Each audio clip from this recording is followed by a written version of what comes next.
Good morning, Shitty. Yo. How's everyone doing today? Oh, Lady J, I'm not taking that energy. Y'all are late this We morning. are a little late. What's up, Lady J? Good to see you. Trish, Don, Johnny, Angela, yes, we're totally late, and so you actually caught the beginning. We apologize. We'll probably just have to get going pretty quickly. So Johnny. Yeah, there's a weird thing. Our show from yesterday is just completely missing. Trish. So that kind of... We'll hope you both are good. We're doing pretty good. Breakfast is coming, so we're excited. Heather Marie Brown. Breakfast? What? Mean Melissa is sending us breakfast. She's our breakfast sponsor today. Thank you, Mean Melissa. She's showing how... She already talked about hoping that you don't chew in a way that she hears. Morning, Jay. Morning, Rhonda. We brought Mean... We could bring Mean Melissa's name. We could change it now. We could change it to, like, Intermediate Melissa. So does anyone... before... like, she's sort of like... Intermediate Mean Melissa. He's like... She's like testy. No, not really testy. What would something be? Testy Melissa. Does anyone... So this tie has both pink and green in it. Does that mean anything to anyone today? That this tie has pink and green in it? Anyway. Morning, Sharon. Good morning, everybody.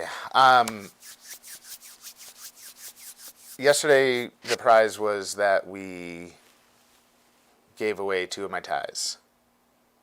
So... somebody requested a pink and green tie, so this is going to be it. So I'm wearing it so that I can send it out to you. And it's a Belgravia.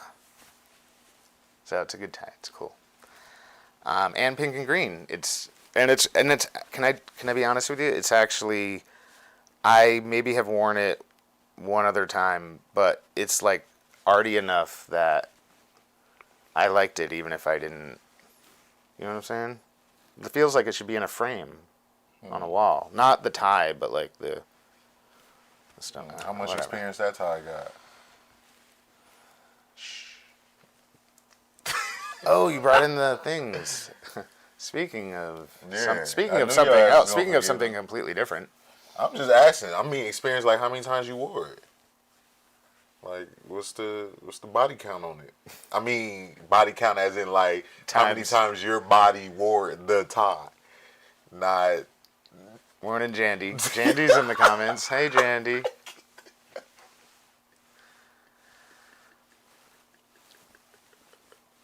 Hey, Jandy. Man, we'll never get to find out no secrets about the tie. So, unfortunately, because I am, and it's all my bad, because I am so late today, we kind of have to get right into it, because Cheryl, I know, is waiting with her. Okay, well, we got to do the contest. Yeah, we got to start the contest. Start the contest.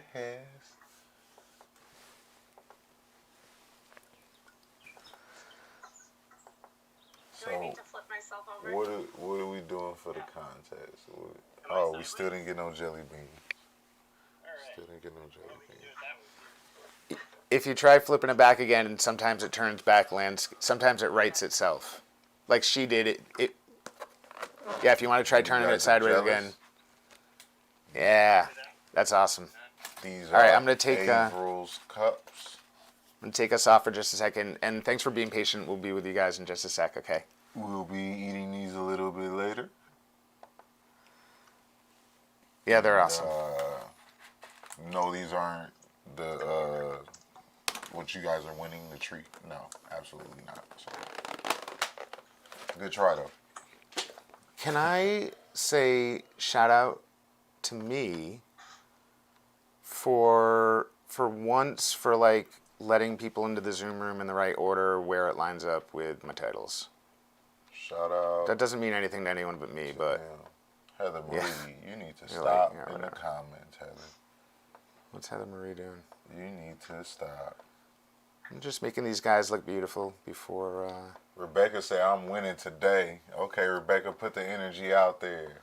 So, all right, so say you winning today? Today we're gonna give away some infused jam. All right, let's make that the prize. Infused jam. Y'all know the Courtesy deal. of Averill, she works hard and makes these jams. She works hard for her jam. Sometimes she don't even know that she's supposed to be making them because we just be giving them away so much. Yeah, she finds out after the fact that. Pretty much, she already just made it like a designated job. Mm-hmm. That's like unpaid hours and stuff, and so we make sure you guys all tag Averill in the comments and say thank you. I don't know how you can type that out, but if you can, do that. All right, so I liked one thing about yesterday's contest. I think we're gonna do it from now on. What's that? And Rhonda, you do need the jam. And yeah, Lady J, you do need more jam. So Kara, the contest today is... What do we have to do? She is ready. You got to run Kara wants outside, that do jam. 15 jumping jacks, swim across some water, You don't have climb to do a any mountain. You don't have to do any of that. That's what it sounded like she was ready to do for it. Do anything. Oh, you guys are so nice tagging Averill. Thank you. And hold on, Thank you. and I need to message Heather Marie. We're gonna do this right. Even though we're running a few minutes late. My favorite video game. Right. You want to do your favorite video game? I mean, all right. Well, that's pretty broad. That's broad. Is it really though? Yeah. How about your first video game that you ever played? Nah, that's gonna be way too easy. Too easy. Yeah. The first one, yeah, that's too easy. It's because it was a good game. It was a pretty well known game. Nah, I know what we're gonna do. What? Your second favorite sea animal. Stupid. Yeah. That's because my guess is tight. Y'all, I got something I know about. Look, I'm telling y'all, if I didn't hit my head for a living, I would have did something that involved either space, anything mysterious, basically. I love things that are mysterious. Like anything that's like unsolved or like isn't well known. So like things under the water interest me, like because we don't really know what's under there. Things in space interest me. Things on other planets, like all that type of stuff interests me. So I've probably been on Space Force right now.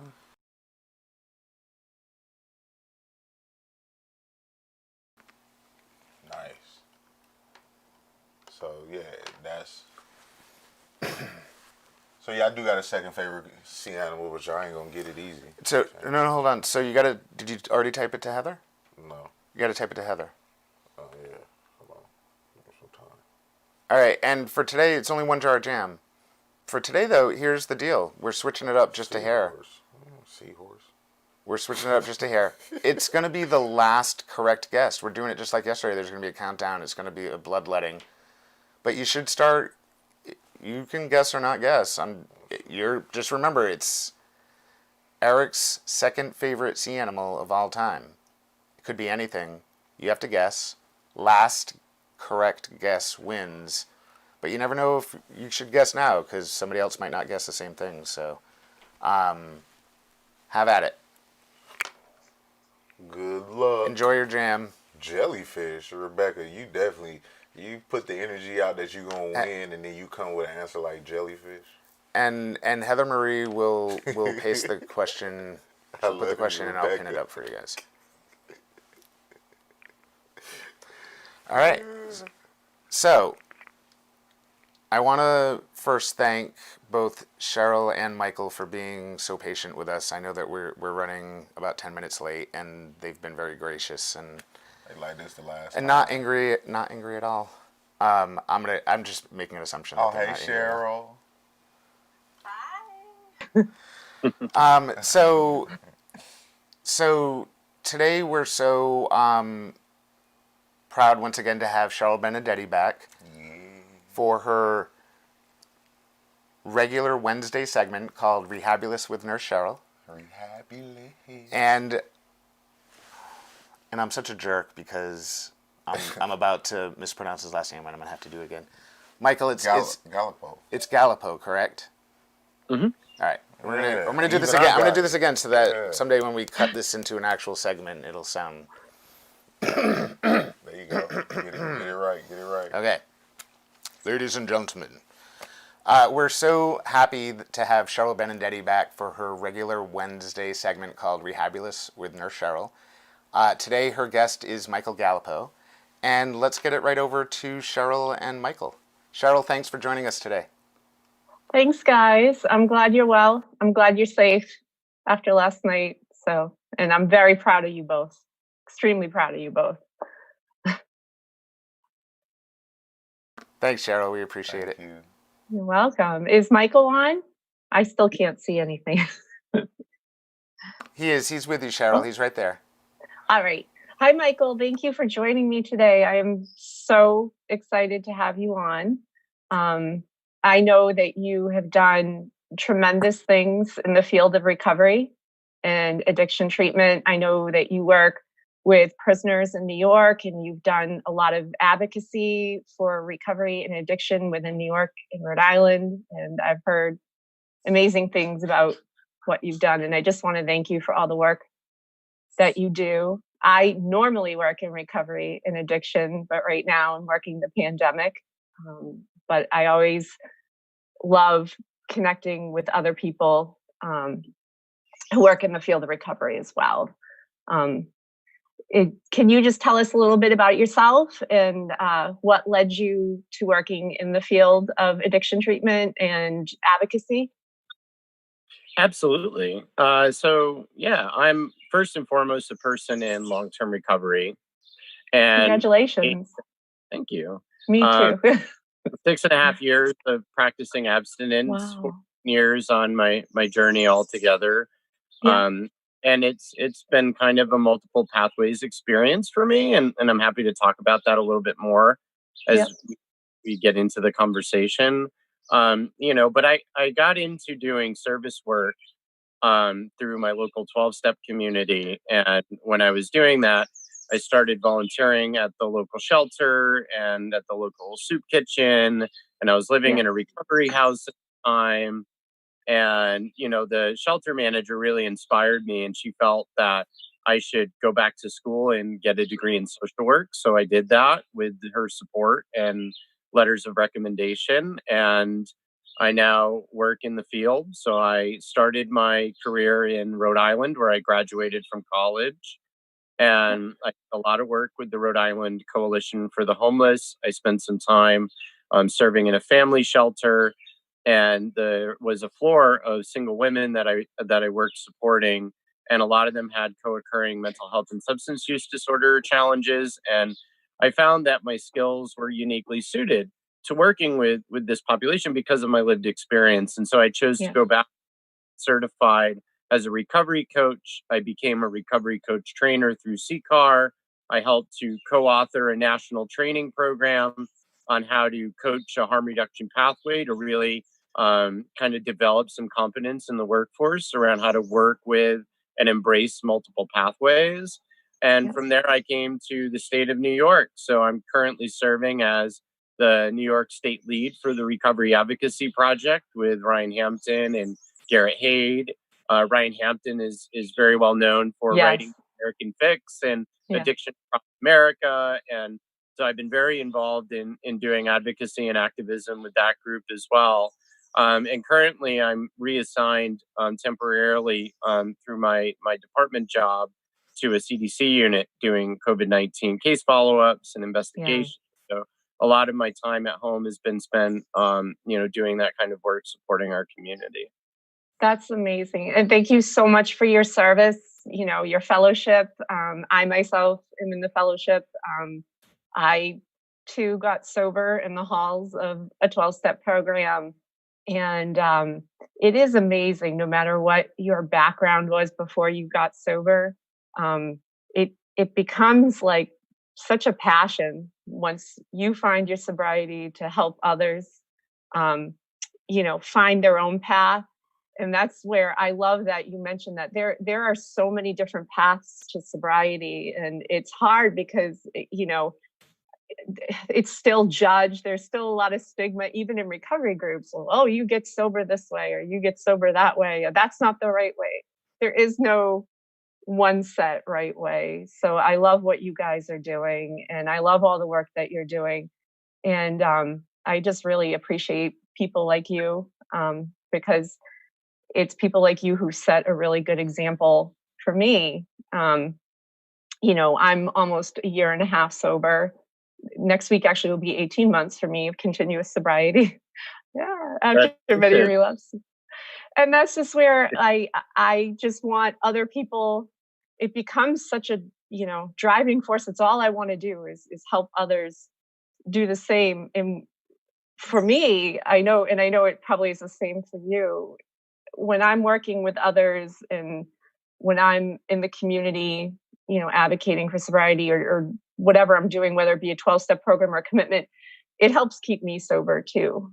And so it kind of grounds me a little bit. And it's been a challenge for sure during the pandemic, with our meetings only being online and not having as much human contact.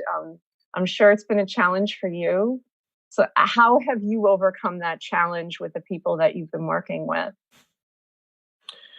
Well, I mean, there's good and bad news there, right? Because across the country, and this is just the reality of our landscape, is that some people have adopted and some people have benefited, particularly people who haven't had access to meetings as easily or as often, are sometimes able to better access meetings online.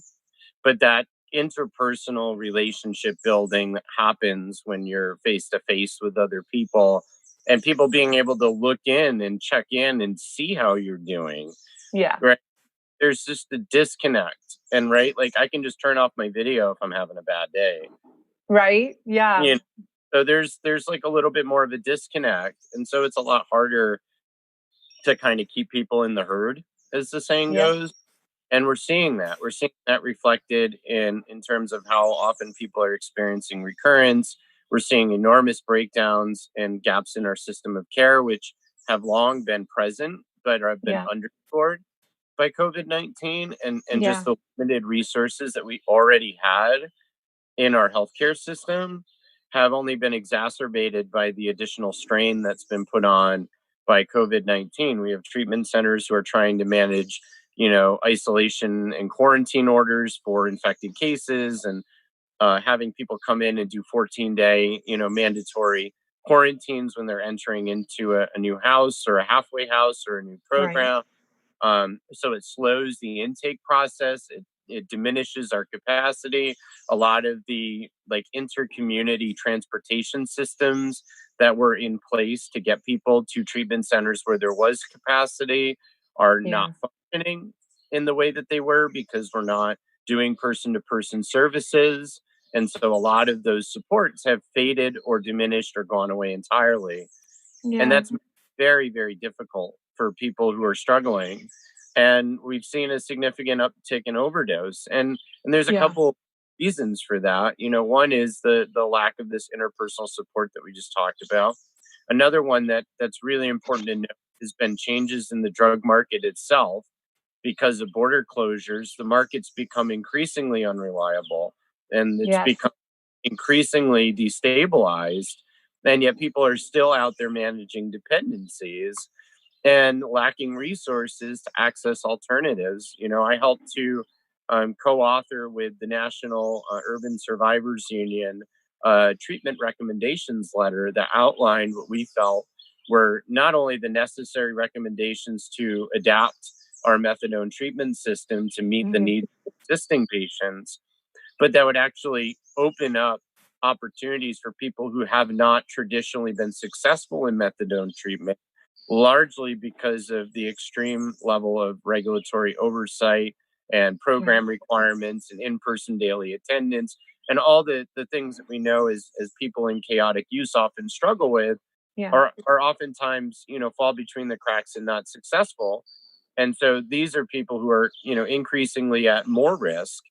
And yet we haven't adapted our treatment system to welcome them. We have done that with Suboxone, which is very strange, because Suboxone is a much more recent adaptation to our treatment system. And yet, despite more than half a century of really good evidence-based research on the use of methadone management, medical maintenance programs, it's still one of the most heavily regulated and oppressive treatment systems that we have in the United States. So you have, probably one of the most vulnerable populations interacting out of necessity with one of the most difficult treatment systems to engage with. And there's issues of patient limits. The local methadone treatment provider was having issues with getting new patients in because of requirements for in-person physical exams. That's what I wanted. Yeah, that's insane. How do you do that? Because the reality is we don't. Yeah, exactly. People fall through the cracks. Yeah. And people who usually and most often experience really negative health outcomes. Yeah. Yeah. And that's, as we both know, isolation, in times of isolation, it's like gasoline on a fire for addiction. You need that, especially in early recovery. You need that daily contact with other sober alcoholics and addicts, or at least your counselor, just people who are laying eyes on you and checking you out physically, especially if you're in a methadone or Suboxone program. And I'm seeing it on the other end, and it's breaking my heart. It comes in the ER, that it's, on top of the pandemic, now we're seeing upticks in depression, anxiety, overdose, people coming in with histories of addiction, not wanting to relapse, just desperate for human contact in a moment of counseling. This has been, for me, the hardest challenge for me emotionally, but besides the death with COVID, is seeing this, because it really pulls on me because of because of my past history. And I know exactly what they're going, I know exactly what that feels like when you're in early recovery. You don't literally know how to take a breath from one second to the next without this group around you, without your daily routine, and the routine's just gone. It's a nightmare. So I'm hoping with things reopening that we can really, get the focus back on addiction treatment recovery, and proper access to supervised, methadone, Suboxone use. I am not anti-methadone or Suboxone. A lot of people think I am. I'm not, because I've had many friends in my recovery group who had to use it, and it was very helpful. It was the most helpful tool for them, and having that program was ensuring for them that they were showing up every day, that they were checking in with people, that they had some form of drug counseling every day. If they weren't going, even if they weren't going to go to their 12-step program that day, they at least were checking in there and making sure that they were taking those medications the correct way. So I pray every day. I just, especially where we were talking last night, I was talking with some of my friends in recovery group, with all the way the news is too. Every time you turn on the news or the internet, it's just anger, hatred, fear. You're almost afraid to reach out to other people right now because everything feels so divided. That's another thing for addicts, that, it's such a hard thing for us, where all this stuff, this chaotic stuff, is swirling around us that's beyond our control. And it just makes I fear for what is coming down the line if we don't kind of heal our world a little bit here. And I'm so, for myself, I don't know about you, but I'm really, really looking forward to having our community recovery meetings back, even if it has to be in a parking lot, 6 feet apart from each other.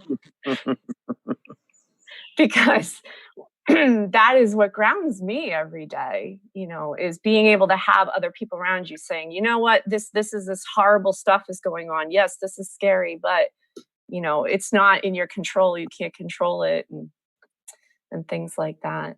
But I wanted to ask you about, do you still work in the prison system?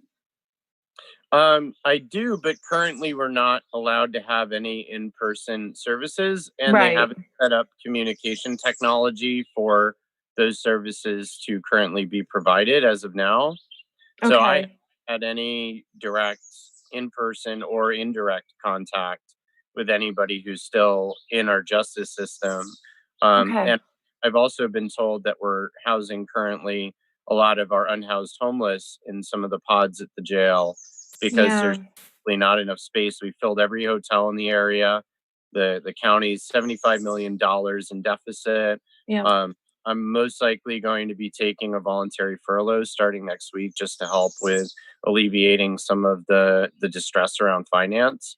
And opportunity's been offered to everybody at the department to be able to spend some time at home with their families and get our own affairs in order.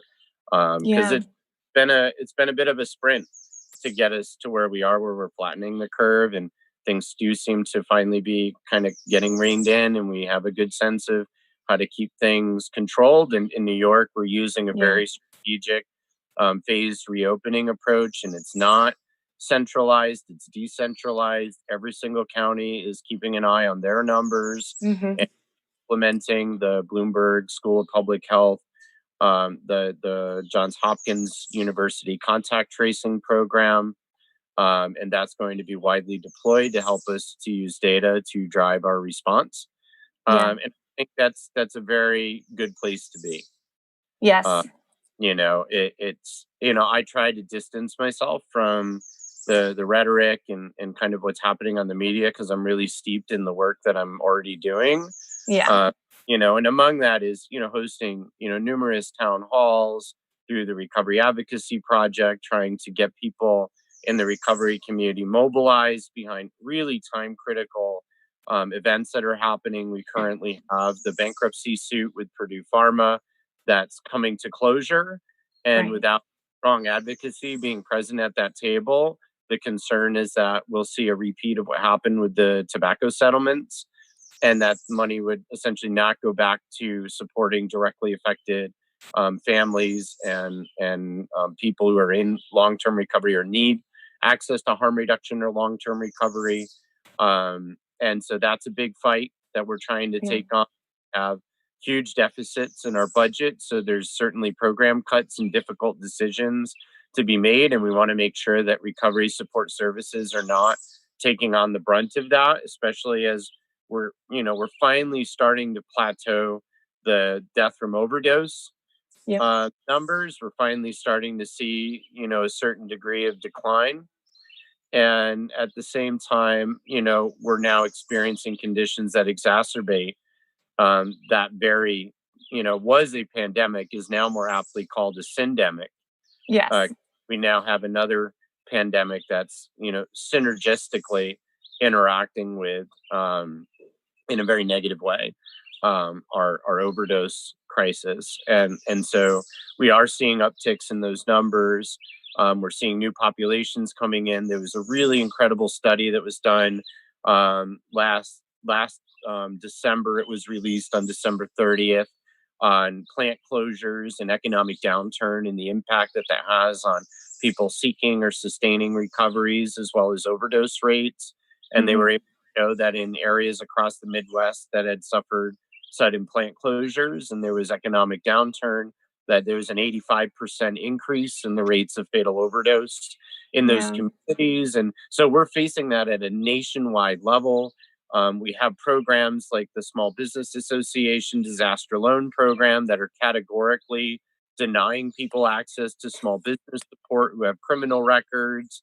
Myself included, I had made an application, just to get through the process and see what that entailed. And what I was told was, inevitably that if you had ever been arrested for, never mind convicted of a felony, that you would never be eligible for the rest of your natural born life to receive disaster loan funding from the SBA.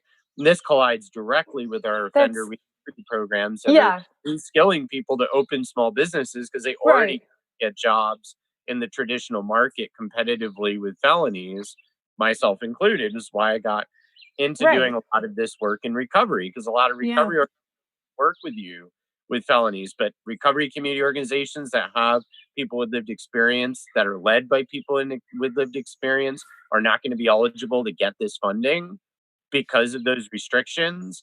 People like myself who are technical and training consultants that are developing our workforce, like I have no investment capital to actually readjust my business and realign with the new technological platforms because the disaster relief funding's not there. So I have to choose, whether or not I'm going to continue to meet my basic needs through my salary, or if I'm going to try to take a risk and invest that money in my business and potentially put myself in harm's way. And that's a difficult decision to make. Or we lack those services in our community. We lack that capacity to train and develop our workforce. And that has very strong longitudinal consequences. Yeah. We're talking about the systemic disenfranchisement of people with criminal records that was already an issue, heading into probably one of the most competitive job-seeking markets we've seen in modern history. Yeah. And in those crises that's directly fed by those conditions. And so I'm so lucky. Yeah, I'm so lucky. I work with it's actually a criminal defense attorney who runs one of the companies that I work for, my side job. And when I first got out of recovery, I was so blessed that, that is the biggest struggle. People with non-violent drug charges or who was in the system. I wasn't even within the system, but I faced tremendous stigma coming out, trying to seek a job with this lapse in my employment history and having to explain myself and things being, public record is so hard. And that, like you just said, we've now made it completely impossible for people who are just getting on their feet or who, just started getting ahead in life. And it's just a broken system right now. It's crazy. But is there anything anyone can do to help? Is there anything that you would suggest people, should they be contacting their local government? Is there any fundraising going on in order to help keep these small businesses afloat? So currently, I have not seen any concerted effort to create an independent loan program, although that's certainly something that would be encouraged. If there was a group interested in taking that on, you could certainly do that through private independent fundraising, through GoFundMes and things like that. Find a local recovery-friendly workplace, offer to do fundraising for them, or just do direct contributions. Look up local RCO, ask them what kind of support that they need. Do they need volunteers? Do they need technology? What support do they need? And you can find those centers through Faces and Voices. They do a CPRS certification process. And so, there is like a central clearinghouse for RCOs. They have a national recovery community organization of those networks of RCOs. And also going to recoveryvoices.com and get involved with the Recovery Advocacy Project movement. As we start to pivot from, looking at nonprofits as our primary means of communication and consolidating a strategy that's, grassroots driven, community led, focused on local issues, driven by local members. We're really focused on empowering local communities and local groups to create and leverage change in their communities. So there's tons of toolkits and free public available resources that you can get right off of our website on how to start your own group, how to get involved, what groups are already, organized and operating. We have state leads in all 50 states. We are incorporated as a 501c4, so we are able to do direct political lobbying, political fundraising. We can establish political action committees. This is something that the recovery community has not done.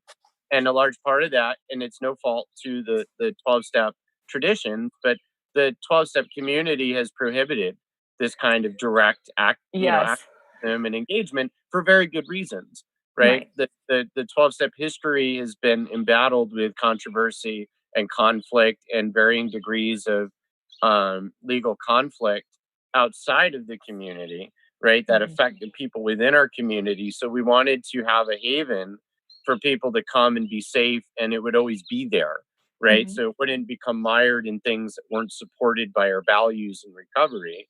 But at the same time, the kind of philosophy of anonymity got collapsed into what it meant to be a person in recovery. And so this new movement to do radical recovery and recovering out loud and really owning identity is part of what's helping us to like combat and unpack a lot of the stigma and discrimination that's affecting our community. And then also to push and leverage for legislative change to make sure that our community is not left behind, especially in light of COVID-19. There's so many difficult decisions ahead of us. And the real cost is in human lives if we're not effective at doing this. It's the very future of our recovery community, the newcomers that at stake to lose. It's hard because I still have a lot of the old timers who do not understand why I recover out loud. Thank God I have a very supportive sponsor who's encouraging of it. But that's always such a fine line. It's so hard. It's so hard to walk that line, but I think it's important for newcomers to know once you get a firm foot in your sobriety and you feel confident in yourself, if you choose to recover out loud and you're doing it with the guidance of others who have long-term sobriety, it is so important, right? Because otherwise, like you just said, we fall through the cracks, especially with all the other disasters we have going on in the world. And we need our political leaders to continue to focus on this because this is and continues to be one of the biggest growing problems with deaths and illness in our country. And I'll tell you that as a nurse who also works in the hospital system for my viewers, like addiction is the number one thing we continue to see as much as we're focusing on COVID. So that's why I applaud people who recover out loud. It's a scary thing to do. And I think anyone who does it is incredibly brave because you always feel this degree of being exposed or being judged. But when you get to that point in your recovery where you know that others' opinions of you don't define you, and you've worked to get to that point, it's so helpful for others too, because, right, there's so many people out there right now who are struggling, who live in shame. And this is why it's important to recover out loud. I see so much arguments about this daily within the 12-step groups or even online. Even if I'm talking or sharing something in a blog, I still get people telling me, oh, don't do that. You shouldn't talk about that. That's going to affect how people see you or see your family. So that's something we need to continue to have groups like yours and safe places like yours that give us the proper guidance and tools so that we can recover out loud safely and know how to properly educate other people and advocate for other people. So Michael, And William White Papers is a great place to learn about, radical recovery. He authored a really incredible primer on. He wrote about recovery residents, which is a huge passion of mine. I spent, several years doing program evaluations for recovery houses across the state of Rhode Island. That was what I'm doing and serving as under the single state agency contract with the HDDH. And that allowed for, almost 500 people to get funded beds in recovery housing that didn't exist prior to the start of that effort. And so I personally went through and did evaluations for every single recovery house in the state of Rhode Island for 2017 through 2019. And it was a really interesting journey because I've had a lot of people in the recovery group ask me about like what's up with harm reduction? Like why is that important?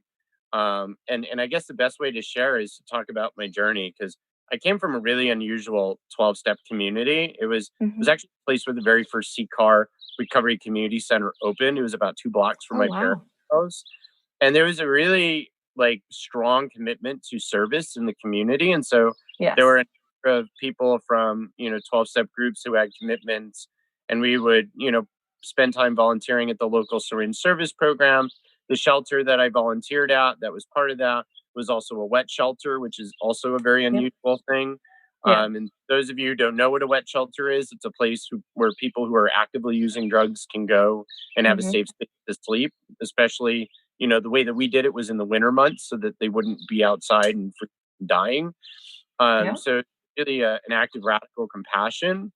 And it reduces overdose too. In areas where those are available, it reduces the rate of overdose, just so people are aware. go ahead. Yeah. And so as I was doing this recovery housing certification for the state RCO in Rhode Island, I got tasked by the governor's task force to look into how to get people who are using drugs engaged in the task force and the opioid task force. And so I started doing some research, and I encountered these groups called users unions. And I had never heard of such a thing. And I was like, whoa, where were these guys like when I was using? Like, what's going on? And so I reached out to some of the leaders, and they were super approachable. And I did a couple interviews to like just get some background on the history and how they're organized and what they do.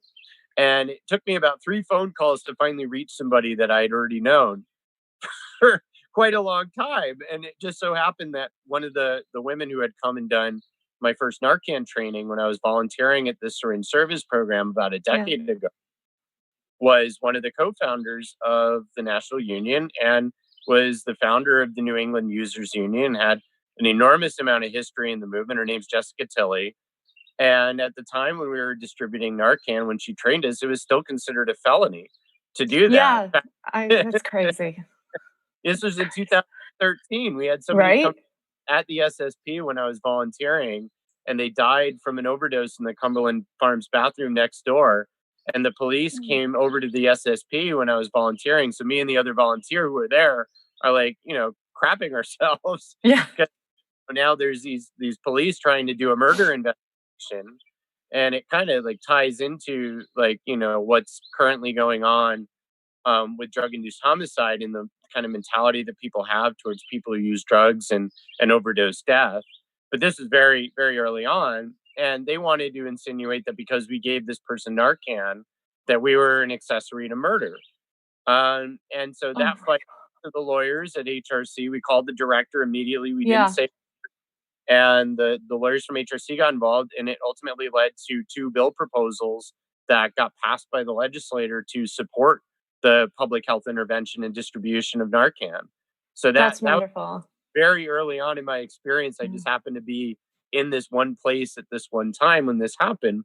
So as we're talking, she's kind of like, we have a rapport, so we're just talking about things. And she's like, we really need a union in Rhode Island. What do you think about taking that on?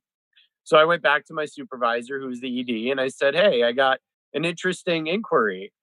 So I was doing this interview on this research project, and I got asked to found a users union. And so ultimately we ran it through the board. We put it through all the formal channels. I got approval.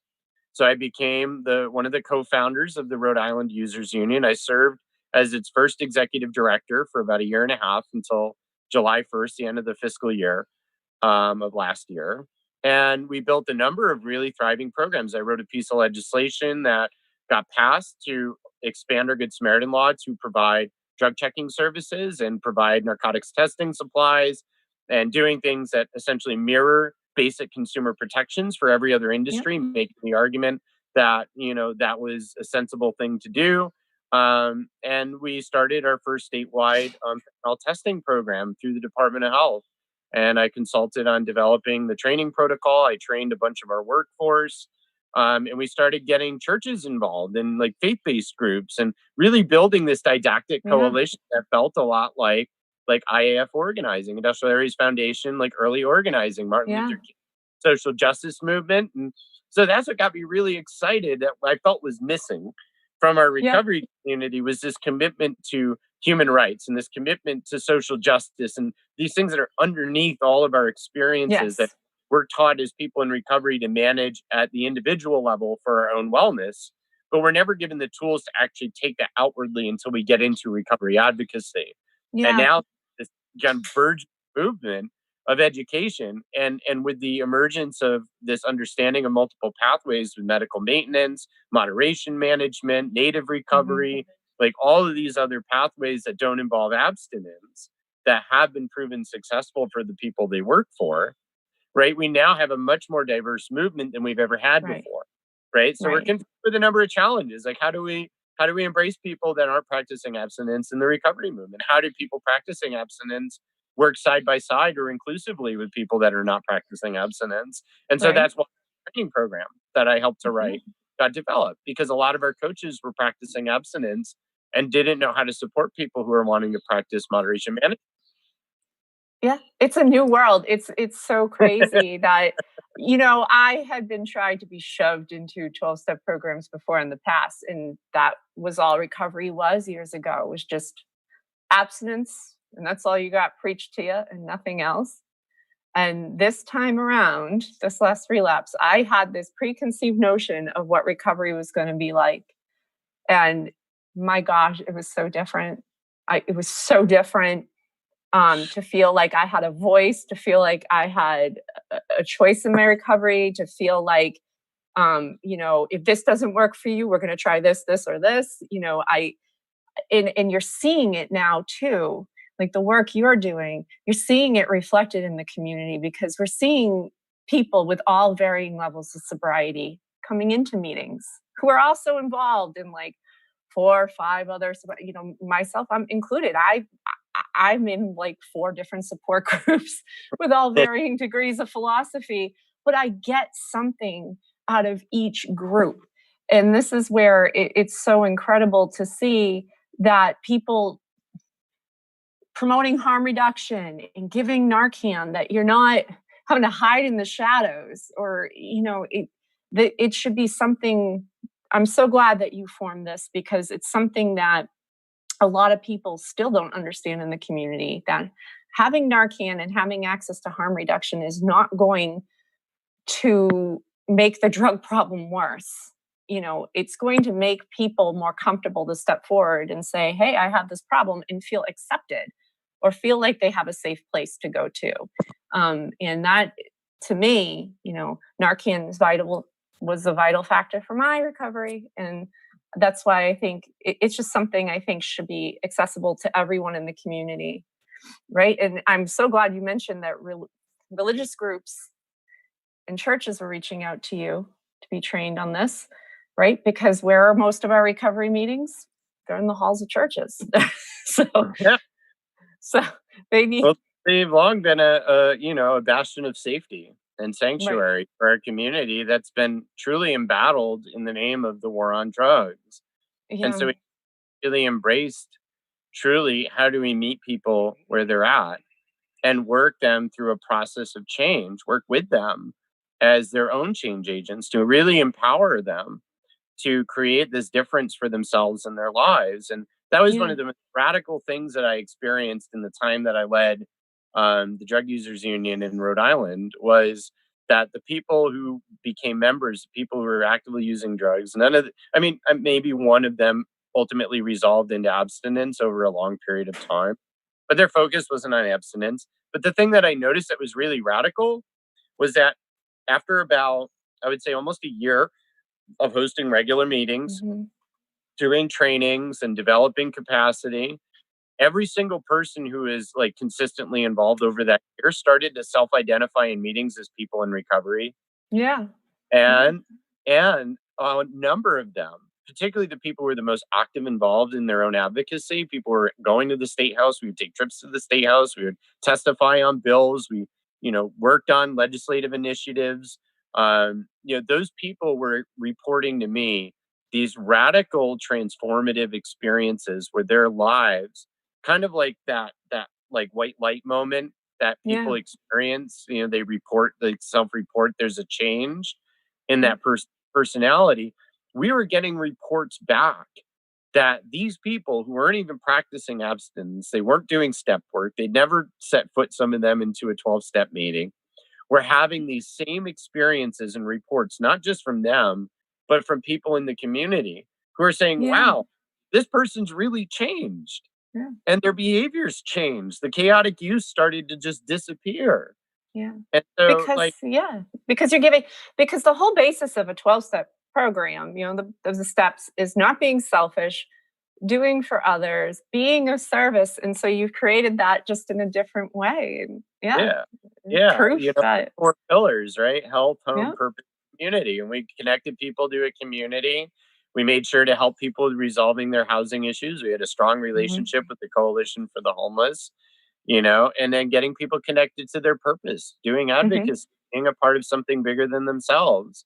And so we were able to create this organic transformation that wasn't like structured into a step format, but it was still creating those basic building blocks. Yeah. And we're doing that through empowered relationships. It's amazing. I myself am looking to create some women's targeted towards women sober living in Massachusetts. We desperately need it. So I might be calling on you for some advice, since my expertise is mostly just in the medical and health and psychology of things, and you seem very adept in the fundraising and advocacy portion of everything. But it's been amazing to talk with you. Would you mind, for the viewers afterwards, leaving some links, or maybe you can give Heather some links to find out about the union and the other projects you've worked on? Because I have a lot of people who follow who are in active recovery, and I think things like this are going to be amazingly helpful for them. But thank you for all you do, and I hope you're staying safe too, as you're going out there and working in the community. You stay safe and stay well and be healthy. And it's been a real pleasure to talk to you. Thank you. Likewise. Thanks. Eric or Mike, do you guys have any questions for Michael? We don't, but we appreciate the conversation that you guys were having. You had a lot of folks in the comments that were relating, and a lot of supportive comments. So we really appreciate the time that both of you spent with us today. Thank you. Thanks, guys. Thanks. We'll see you next week, Cheryl. Thanks, Mike. Okay. Have a good one, Cheryl.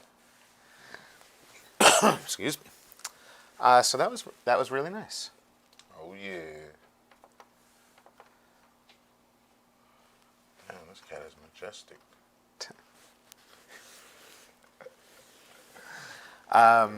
So that was cool. So by the way, everybody, we had food. We had food. Thank you. Thank you, food. Mean Melissa. And let me tell you, ain't none of y'all gave us food, but guess who did? Mean Melissa. We got some fruit. Yeah, he got fruit. Well, you got fruit. Mine's in my stomach. But I don't eat Melissa's fruit, so you can have it. I don't eat the bananas on here. I don't eat the rest of that. How you only eat bananas? I don't like the texture of strawberries or blueberries. I like the flavor. I will eat them as flavor. But the skins and stuff on the blueberries, no way. Let me tell y'all. Hey, Rose Ortiz. How are ya? Y'all ain't did nothing for us, and Mean Melissa got us breakfast. I am forever crushed on Mean Melissa. And Mean Melissa, you didn't even have to listen to him chomping. Why? Because I muted all that stuff. What's up, Tom? Thanks for watching. I still gotta be mean. All right, what you want us to change it? Marvelous Melissa? Is that good? Marvelous Melissa? Well, I mean, Mean Melissa is an amazing nickname. Yes, Don. What can I? Oh, yeah. So, does it? They need one of the shirts. They want one of their shirts. Rhonda, hey guys, Eric, you need to private message me. Don't put serious stuff like that in the comments. Don't do that. But so the ties, you can't really. I understand, like, you can't just be like, oh, I'm gonna go out and get a tie and we'll pretend it's Mike's. But I'm wondering about the shirt thing. I am. My anxiety is through the roof now. That is the worst message you could have put in the comments. Johnny Nugs, I like strawberry jam. I just don't like the big chunk, the texture of the strawberry. You know what? When it's really like ripe and awesome, then it's okay. But the little seeds bug the hell out of me for some reason. I don't know. It's not that I won't eat them. It's just I prefer not to. So. Okay. It's important, Mike. A shirt too. There's a reason behind why we need the shirt. What about one of his shirts? He's got nice shirts. They like the way you smell. But it's not like I'm not going to wash it before I send it. They probably don't want it washed. They want it right after the. They want it right. They want it right after the show shirt. For a week. Wear the shirt for a week. It's all better of a plan. Got some Mike Funk. Include all that Mike Funk with it. Trish says no meat Yeah, for but her. shout out to the marvelous Melissa for hooking us up with the delicioso breakfast.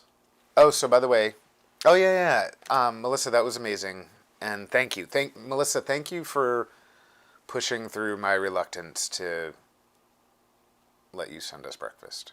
She was trying for like 3 days in a row, and I was like, Marvelous Melissa. so wait, do you need a button-up shirt or do you need a Do you have a cushion button-up shirt? shirt? By the way, anyone who's watching, I know we don't really talk about it anymore, What you need my button-up shirt for? but don't forget we have merch. I got a couple button-up shirts. What happened to Scott? Scott was supposed to come back. Hold on. We don't talk about old players now. AB came and AB left. We don't talk about AB no more. I mean, Melissa, it's an endearing, it's a term of endearment. It has been a term of endearment the entire time. We moved on from AB. Because we wouldn't really want to be, be mean to you. We Scott. thought it was just like having fun with you. Melissa's fine. All right, Pulling teeth. now, Leave my teeth alone.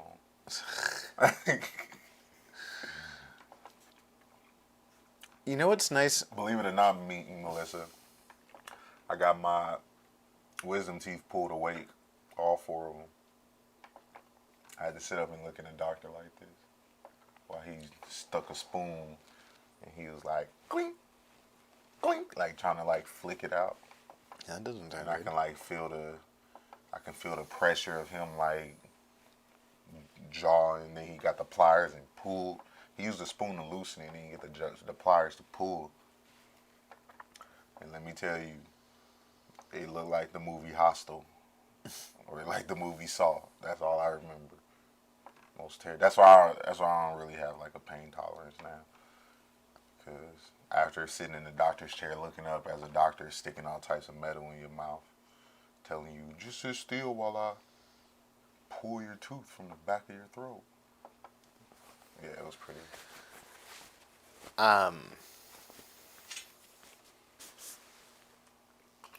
Oh no, you really were? I'm sorry that you were taking it personal. No, we just have fun. Look, Who took for what anyone. Oh, I don't know what she was taking. Oh, maybe she was taking it personal that I wasn't letting her order us breakfast. Oh, trying to get the breakfast order was like. Well, you know what I told her? It's because I don't think that individual people should be buying us breakfast. I think that companies, don't. I think companies should be buying us breakfast. We don't want this. We don't want. When we're joking about it, you know what I'm saying? Like when We we're don't want joking about it, people we want we want a restaurant to be like, hey, it'd be cool if you had our logo up every day Lollies. if you send us some breakfast. Huh? And we still love lollies no matter what. Of I know course, they're we just always busy. I just said lolly specifically because I want some food from there. I had the omelet and it was amazing. And it'd be nice to just try that omelet again, Sheila. Every day. Sheila. You talking to But Sheila? Sheila Duff, you mean? Yeah, Why Sheila's got the hookup? Sheila worked Lolly? there. What? Didn't Sheila work there? No. Oh, I thought No, it we was just met Sheila there. Oh, Sheila was just there? came to hang out that day. Well, Sheila could do her Sheila due was a diligence. patron. Sheila was a patron. Sheila could do her due diligence Sheila was chilling. and go up there for us and put in, since you on the show all the time, go up there in the comments and be like, yo, this is what they be saying about y'all.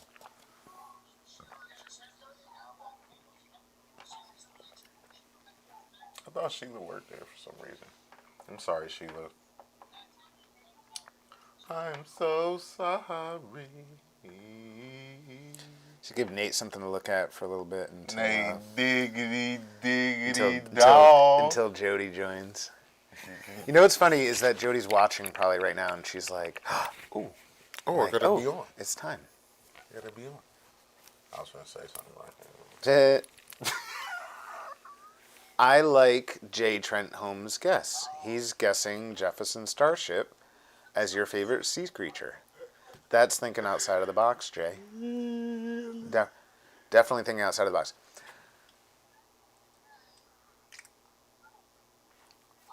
I'm sorry. I love mental conversations. You ever had a mental conversation with somebody? Where y'all both just talking, but y'all not talking. Oh, both of us were just talking at the same time? Is that what you're talking about? No, it's called a mental conversation. It's where Oh, we like just look at each other. it's where like you make eye contact with somebody you know, and y'all like talk, and y'all looking at each other, and y'all saying stuff to each other. You know exactly what you saying to each other, but you know. It's funny because you know what, with Jessica, I think with Jessica, whose birthday it was yesterday, and we sang happy birthday to her last Yeah, night. we sang but happy we forgot on the birthday to show Jessica because we personally. weren't paying attention. We got Oh yeah, can you guys do us a favor? Tag Jessica and say happy birthday to Jessica, and then also put Eric forgot to sing, so then she know that y'all know that we forgot to sing, so we holding each other accountable for missing people's birthdays does it. and not singing. Does anyone know how to do the massage where they walk on your back? Anyone know how to do that? That's the best. Then, by the way, you want to know why? Know where them massages lead to? You want to. All massages would potentially lead to that. What lead to what? What you're talking about? I'm talking about it leads to I'm talking about deep tissue. If you think about it, stepping on your back makes more sense because you don't have to put the pressure with your like arms and shoulders and core. You're just literally putting your weight on it, and as long as you know how to do it right, and you have to have the things to hold on to so that you don't accidentally just like put all your weight. It's like I had one done to me in LA. I was in LA area, and I had one. Somebody brought me to it, and I was like, "Oh, this seems so shady," but it was cool. And it wasn't shady at all. And it was totally open air and, Dude, whatever. I'll walk on your back, wink. If you... You want to do it live, Laura? No. Live? What kind of show are we putting on here? That only goes on my Patron account. I'm sorry, that's the diamond level. Diamond level for Patron. You get to see... Oh, hey, Jodi. Oh, speaking of Jodi. Who we're waiting for. Jodi's like, oh, that's right, today's Wednesday. Oh, no, Jodi is waiting in the thing. Nah, she was to her using that benefit. to get our attention. Now, oh, it's going to work, right? I can't believe it. Oh, my God. Look, it's all, like, lined up. Oh, my God. Ooh, hey, Jodi. All right, let me move this a tiny bit. And... Jodi be looking good when she come on the show. Hold on, I'm going to put us back. 2 hours soaking a couple after walking 4.5 miles in a rally. Eric, send a jersey with Mike's shirt. We will use that too. What are y'all using our shirts for? What is this? I think it has to do with voodoo. Voodoo? Oh, no. But in a positive voodoo. Like positive voodoo. They're going to like... Like be what? Instead of like poking it with needles, they'll be like, they'll pat it. Or they'll like... Or they'll what? I don't know. Where's Give you this going? a remote back rub. I or don't something. want no- No, it's a shirt. It's not like, I don't know. What's the worst they can do? Leave Good. me voodoo doll alone. Yeah, Don. This is Don's tie now. I got to send this to Don. Quilting. Eric does need to take his taxes out of the tie, though. What? No, y'all Eric, can keep Eric, y'all can keep all the taxes on the tie. I do not want Eric, them. you don't want to snip off just the end of it? I do not want the taxes on that. Hey, look at it. I do not take taxes on used items now. We only take it on new. Jodi and Nate can't actually see us, so they're so unamused right now. They're like, wait, this is our time. Come on, y'all feel me, right? I can't see you. I see you. Oh. Hey, we don't accept used items, but you can keep that. We like Amazon. Don't send that back. You can keep it. And anybody who order from Amazon and send stuff back knows what I'm talking about. Amazon, if you order something like it's like under $50 from Amazon and you try to send it back, they just tell you keep it and give you your money back. They don't even they not even into like trying to fight you over that. They like, bro, we got so much money. You can just have that.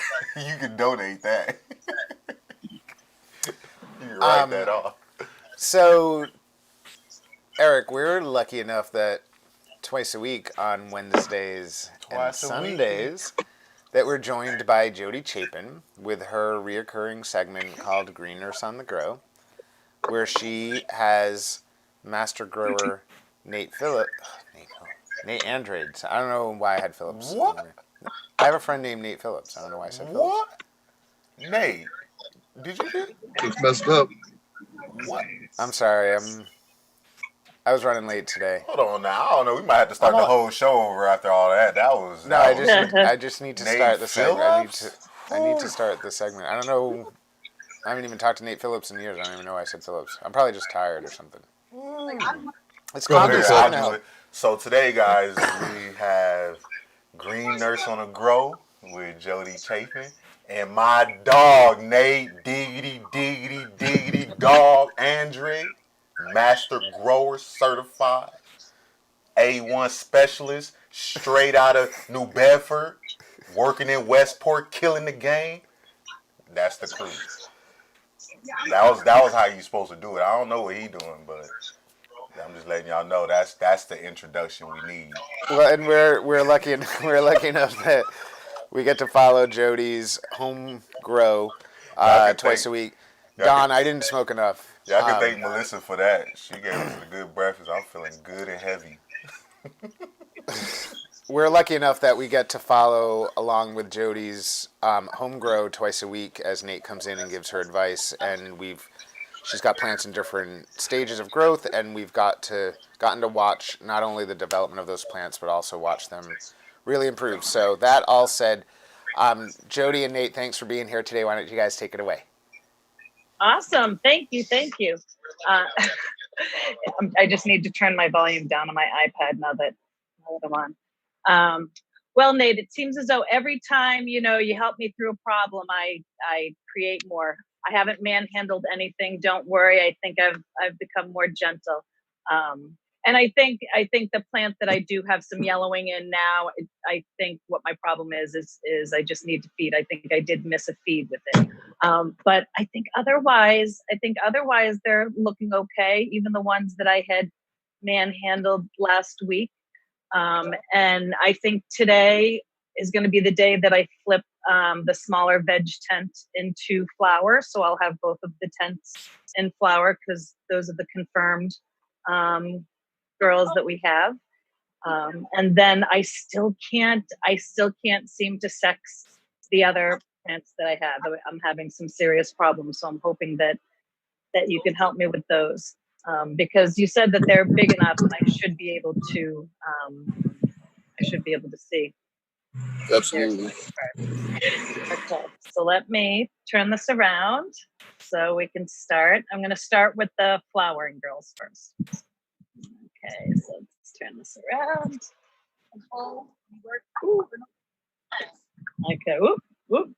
Let me just get the pole out of the way. Okay. Sitting on my twist ties. So here is the hazy bastards. Oh, I just need to put my glasses on so I can see what I'm doing.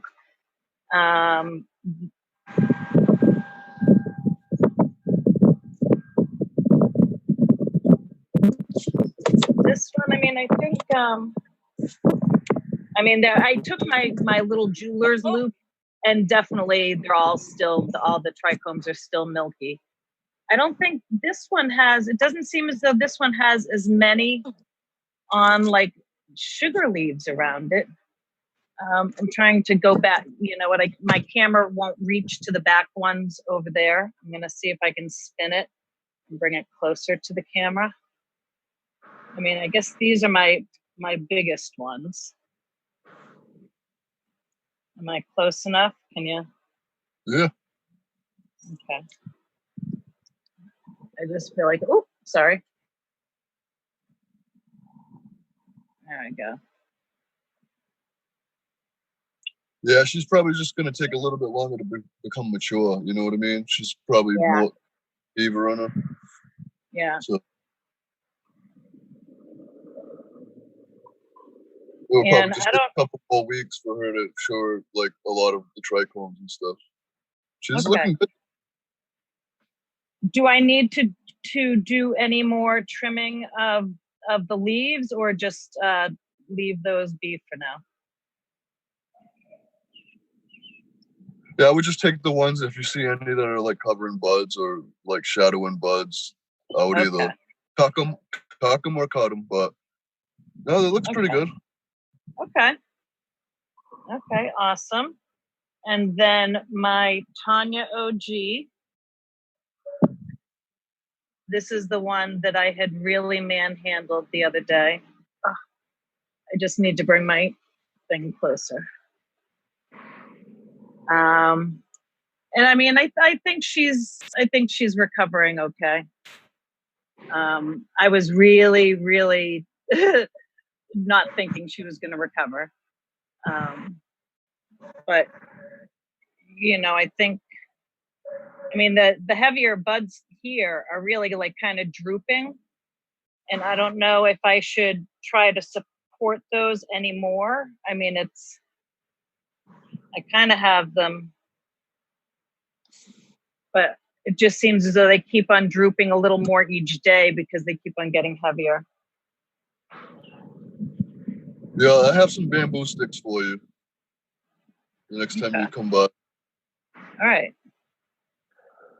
Which hopefully will be soon. Yep. Oh, but even just me touching her right now, oh my God, all the smells. It smells really, really, really good.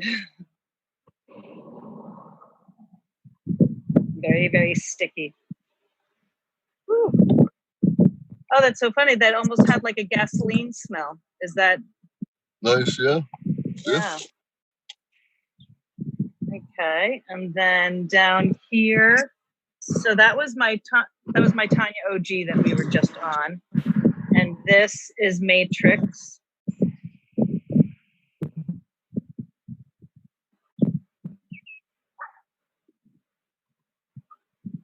Ooh. Sorry, I don't have good control of my camera today.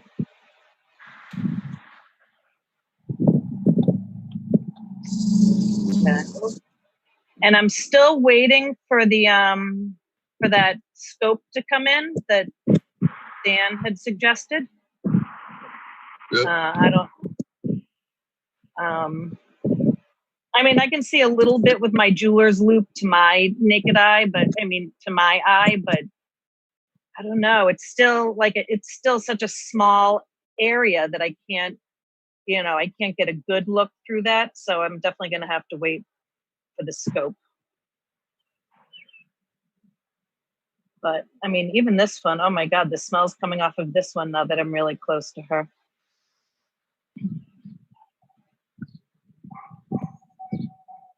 Yeah, you just have to take a picture and send it to me, and I can enlarge it and see the trichomes and stuff. What does she smell like? She smells this one. This one is that earthy smelling one. Nice. Although, which is funny, the Tanya OG has always smelled citrusy to me until today when I just got the stickiness all over my fingers, and I was like, ooh, that smells like gasoline, not citrus. Is that common for it to smell different, or is it just the way my nose is interpreting it today? Like, I thought it was kind of weird. I'm just kind of panning back over. It can have different smells a little bit. Okay. So now I'm coming to the fourth one. This is the one that I just put into flower. So what is it, a week ago today that she just went into flower? And she really seems to be, stretching up here. At this point, do I need to, tie those down, or am I letting her stretch? Because you said that at this point they get really tall. And I don't know if in my tent, it's a 6.5 foot tall tent. Yep. She just seems a lot bushier. Oh, well, I guess she's not that much bushier than my other ones, but if she's going to stretch much more, would this be a point where I would do any low stress training or tying her down? You can tie her down a little bit. Okay. Because she's probably going to stretch for probably another week. Yeah, I have I don't know if you can see it, but this is like from where I am, a good view of the, what is it, calyx with the two pistils coming out. Yep. I don't know if you can see it, which I'm still looking for on my other ones, which now I'll kind of zoom on over to those. These are my plants and veg outside of the tent. And so, I mean, they're big, you know, but I just can't seem, I mean, let me see if I thought I found one earlier that might have.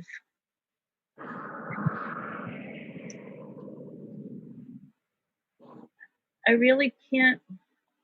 Yeah, I mean, now would it be a bad idea to, like, the next time I come visit you to bring, you know, a plant or two with me so you can, you know, really help point it out? Because like I mean, along the stalk, I can see, you know, my landmarks, but I just don't see, I mean, there's definitely no discernible, you know, pollen sacs that I can see. Let's see if I come in over here. Yeah, there's definitely something there right near the stick. Right near the Yeah, but I don't see any hairs coming out of it. Oh, I just I just unplugged my spotlight. Yeah, let me just plug back in my light and bring it closer. Because oh, sorry. Okay. So let's see. Where was I? Let me get that out of the way. Which one was it that we were coming in on? Was it this one that we were coming in on? Yep. I mean, I see something, but I just don't see any hairs coming out of it yet. And I see that on a few of them.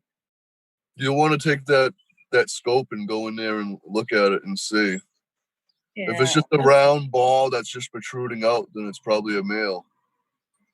If it looks like but aren't there usually more than just one? There can be just one in the beginning. But it will just look different. If it looks different, then I would probably say that it's a male. I wouldn't discard it right away, but I would keep my eye and just eventually they'll have some seed pods looking things popping out. Pollen sac. Let's see. Yeah, I mean, I just don't.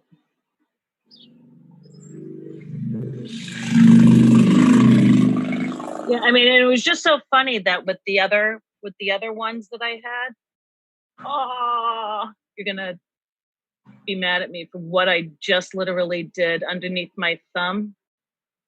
I bent that stem. That's fine.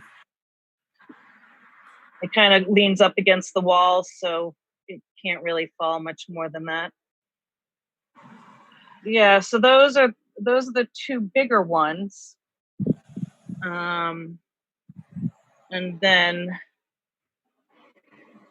this is that one that I had really, really broken, and it had looked like this part was dying, and then it popped back to life. So, but even with that one, I can't tell if it's,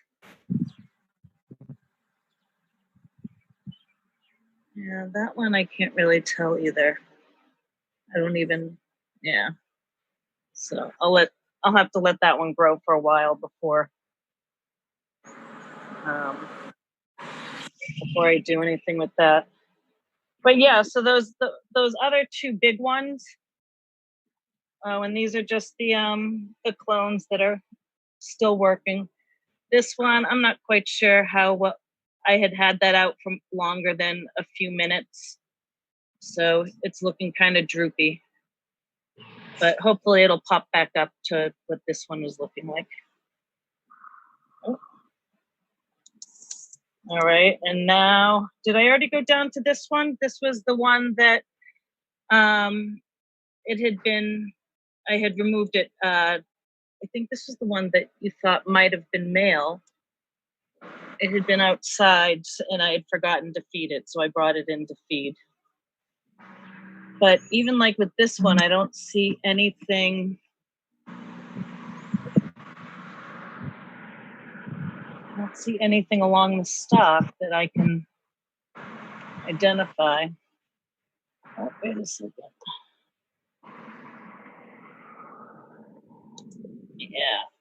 Yeah, another one that I can't seem to get a handle on sexing.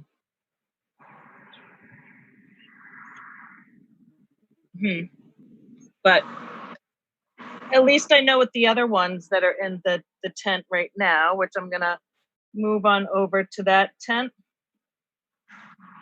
I'm gonna disconnect my light. So over here were the two newer ones. What did we say that their names were? GG4 and I think this one's GG4. And the other one is Otto. And today was a feed day. So just before, oh, and that's my little Kenny on the Cape that's probably getting ready to be put into a 1 gallon soon. I don't want to tip him over because he's pretty watered. But that's my only seedling that I have. I've given all the other ones away. I didn't want to get too overboard. And this is Otto. And I think Otto was the one that we gave an extra feed to because it was looking yellow.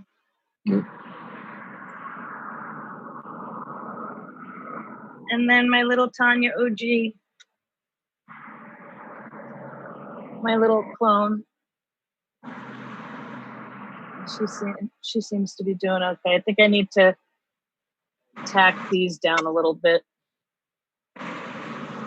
so those can get exposed. Should I do that? Well, try to train her. I just bend them a little bit, so then. But without being too aggressive. Yeah, because if you bend them too much and let them grow too long, if you don't top them, then you're just going to have these long branches that you can't manage. Yeah. You know, usually, once I top it once and it grows again, I topped up those same ones. I top it up 3 or 4 nodes again. Okay.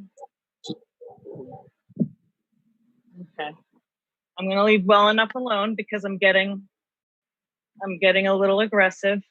I need to step away from the tent before you realize what I just did to that plant. Okay, but except for the Tanya OG, which I'll pull out of there once I flip this, and the Kenny on the Cape that's back there. So it'll just be the 2 other plants left in here. I was going to flip that flower today. Nice. Yeah, so I mean, I think other than my little aggressive mishaps and just, forgetting to feed that other one, is there anything else that, I mean, it's still just kind of waiting. I'm going to turn this around, sorry. Woo! We're still just waiting on the trichomes to finish on the flowering ones, right? We're just, that's kind of a waiting game. Yep, just let them keep swelling up.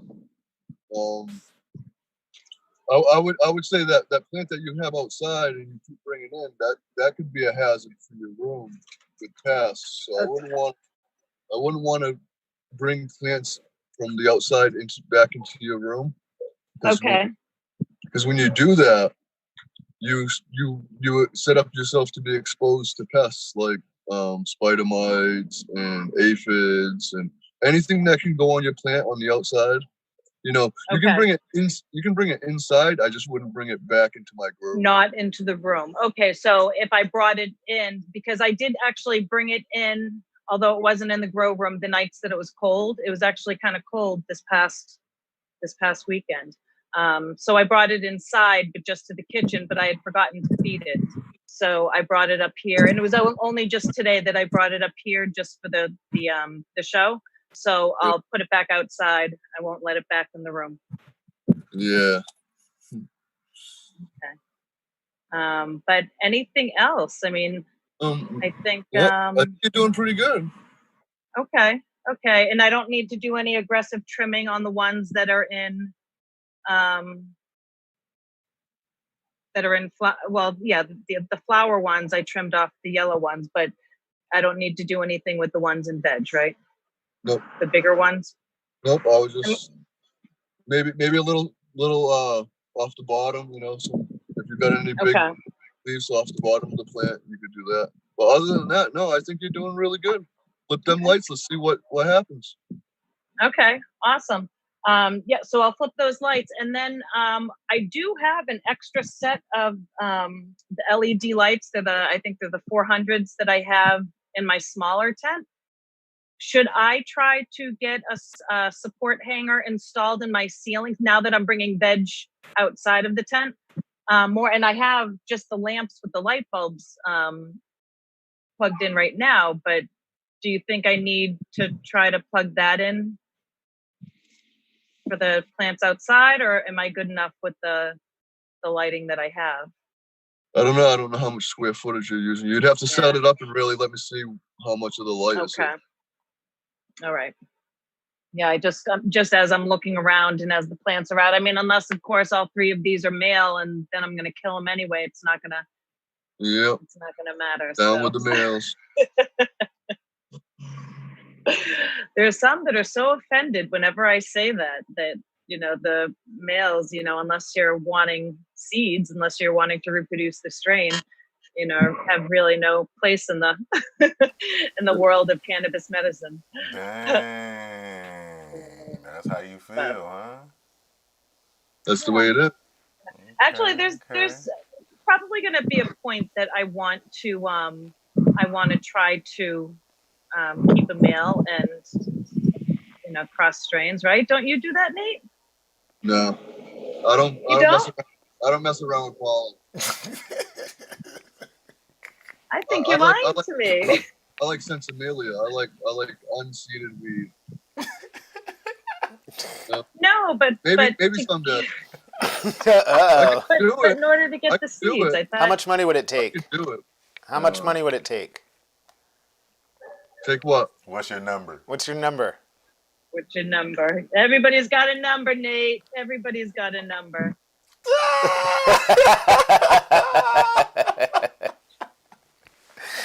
Everybody's got a number.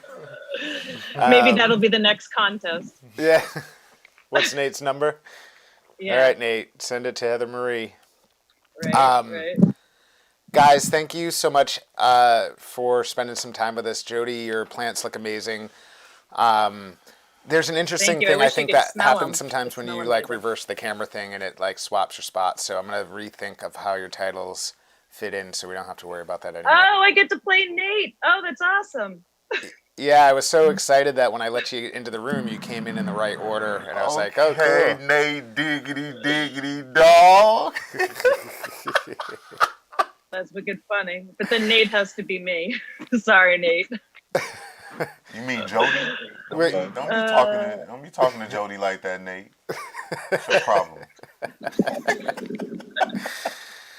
Guys, thank you so much for spending your Wednesday morning with us. We really appreciate it. Jodi, I guess Nate, your grow is looking amazing. And Jodi, thanks so much for stepping in every week. And trying hard. Thanks so much for stepping in, Jodi, every week to help Nate along with his home grow. It's looking really, really good. When he gets off, he must be shaking his head like, "Oh God!" every time we take one step forward, we go two steps back. I think at the end of every episode, Nate just thanks his maker that he didn't make fart noises. Was that the episode that was lost? No, No, unfortunately, we still totally have that one. In fact, we've memorialized it. That's And forever embedded. Oh, yeah, we usually go and I get should have that rethought boomerang. that. we turned it into a boomerang. Where you going like this? Just back and forth. Well, once I figure out what a boomerang is. Oh, you'll find out soon. Yeah. No, just kidding. So we really appreciate it, guys. We love you guys, and we'll see you guys soon. All right, on Sunday, right? Later. Sunday. Yes, Sunday morning. We're excited. We're looking forward to it. All right. Well, thank you. Everybody, stay safe. Love Bye, you guys.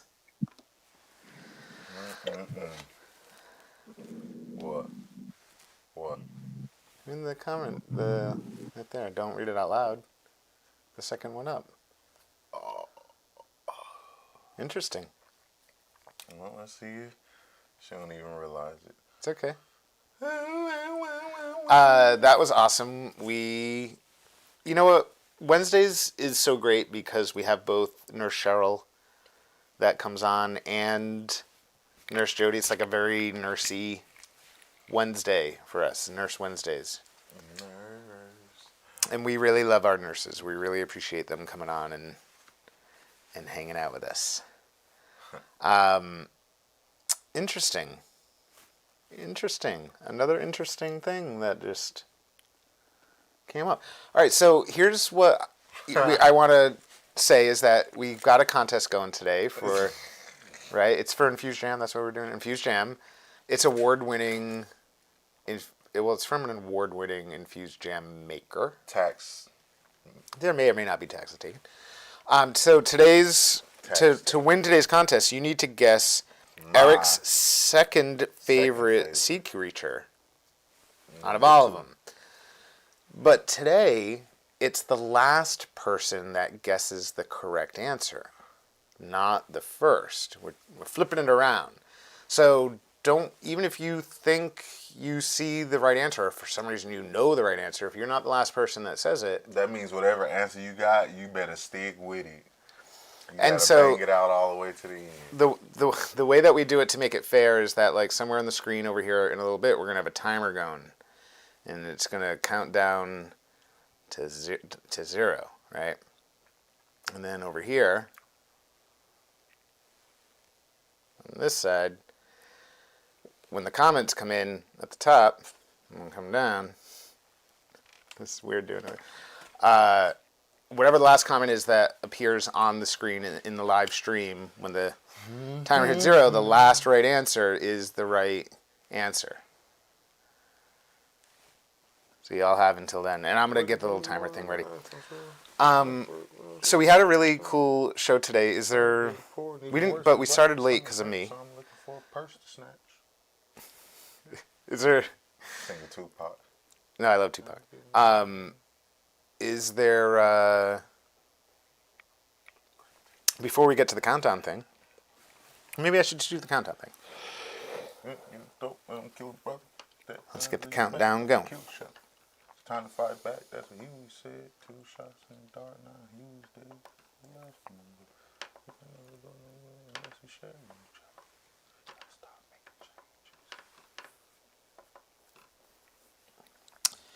Let me come over here. Y'all keep just guessing. And let's see if I can bring up... Fish. I don't know what make y'all think. My second favorite sea creature is a jellyfish. Why would you think that? I don't know, but I guess you guessing. That's the whole point of a guess. Oh, that's right. I remember I got to make this like super big because people are like, they can't see it. All right, I'm going to give y'all a hint. Give me a hint. All right, the hint is... I'm listening. The hint is... You can see this sea creature live. And there's your countdown, people. You got 4 minutes left. You can see them live. Can you see it? You can see it live on on TV. That's the hint. I don't know why that 0 You can is. see it live, or you can see it live on TV. You can Zero's- see this animal. This sea creature has been on TV for a very long time. Probably since about 19 and... You're like, maybe I should have Wikipedia'd that. No, I know the answer. Oh, you do? Yeah, I know the answer. I'm not going to give them the answer. They're just going to go look it up. Oh, okay. But this animal been on TV since the 90s. Let's just say that. And it's a long time. I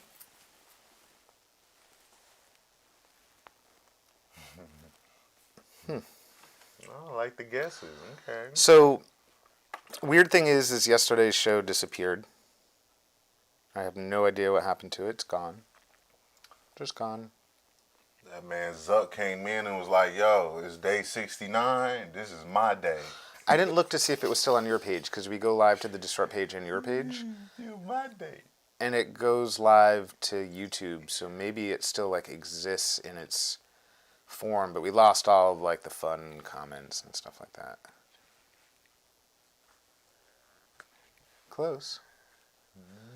By the way, it's been, what I can tell you is that, can I give a little hint? It's not a big one.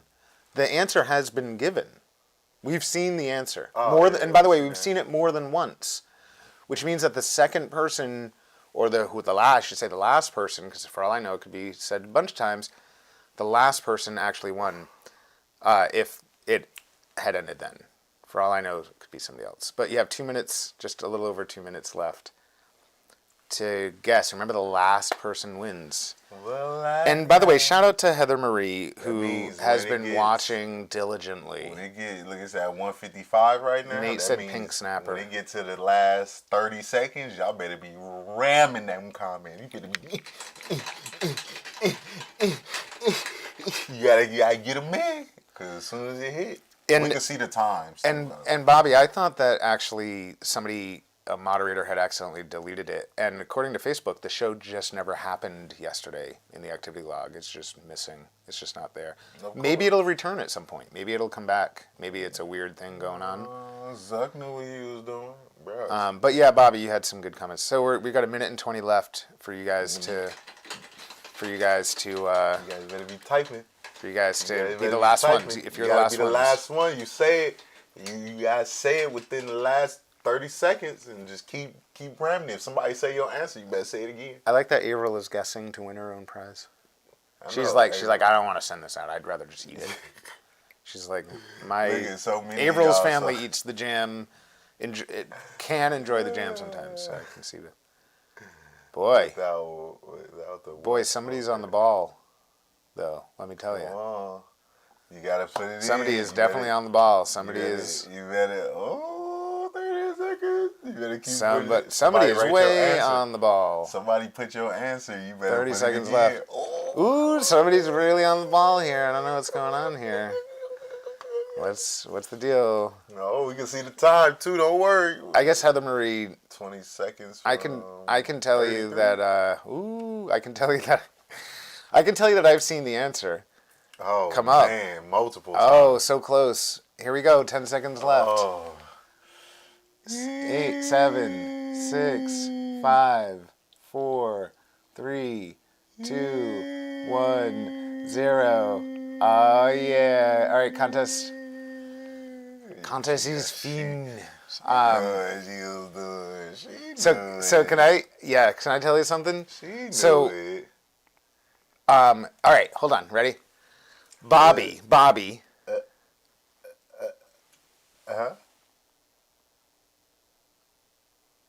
The prize of the award-winning jam would be going to you if you had been the last person to say SpongeBob, but you weren't. The last person to say SpongeBob was...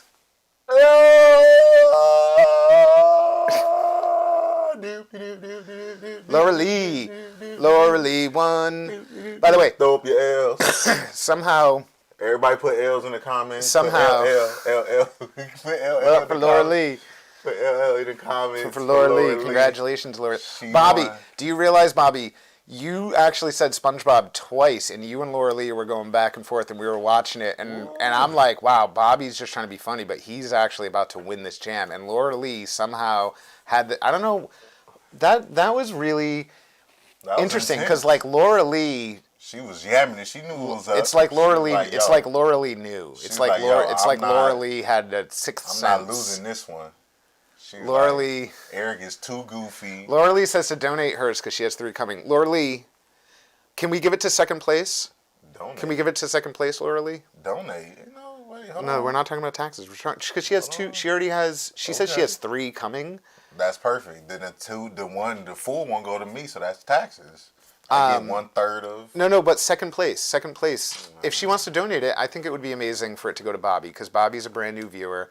And he's come back now 2 days in a row. Bobby didn't need to come back today. Bobby. You know what happened? Bobby watched the show yesterday, and he thought it was good enough that he was like, yeah, I'll come back and waste 2 of my hours. Listen, Laura Lee, that's Bobby, amazing. You got lucky. Mike is over here. Wait, Heather Marie, what do you mean that's not the winner? What are we talking about? Hold on. Record scratch. What's the matter, Heather Marie Brown? Tell us. I'm incorrect? Ooh, wait. Why am I incorrect? What? Tell me. What? Tell me, Heather Marie. What's going on? It's not her? What? Who was it? Who was it? That's weird. In the chat, it looked like it was Laura Lee. Watching. Well, who was it then? Uh-oh. Well, we're going to let Heather Marie sort this out. Oh, shit. Melissa Amy said, oh, shit. What's up, Steven? Nice of you to join us. Bobby. Steven's the one that gave us this crazy CBD. Oh, by the way, I promised people in the middle of the show, during Cheryl's segment, I went and I saw somebody tag us or something, for something, and I mentioned that I was going to show off some cup porn, which is these. Right? It's like food porn. Yeah, and I'm going to bite it and I'm going to show it. No, I'm full. I can't eat. But it's different this time, by the way. It's different. It's not the regular kind. I can't eat them. I'm full. This has banana in it. This has the fried banana. It has fluff in it. It has peanut butter and jam and fluff. And it's made with Did you see what I ate this morning? A lot? All right. No, that was a question. Was it a lot? Cup porn. He got it right after her, but right before the timer went off. So what you're saying is that Bobby won anyway.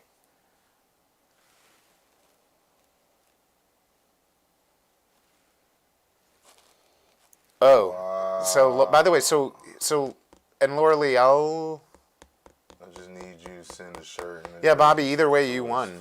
Bobby. That would make me happy. Bobby, can I tell you? It is you, Bobby. Bobby, you will love the jam. Guess what, Bobby? Cup porn. I hope you like fingers in your food. Ooh, it's a little mushy. These need to be refrigerated. See, look, most of the time I don't lick my finger before I dip it. I'm gonna put this in the fridge. Just whatever's been it's emergency. Just whatever germs has already been on it. I just kind of use that as like a little flavoring. But for yours, Bobby, I'm gonna specifically make sure I smoke the blunt and then stick my fingers in and.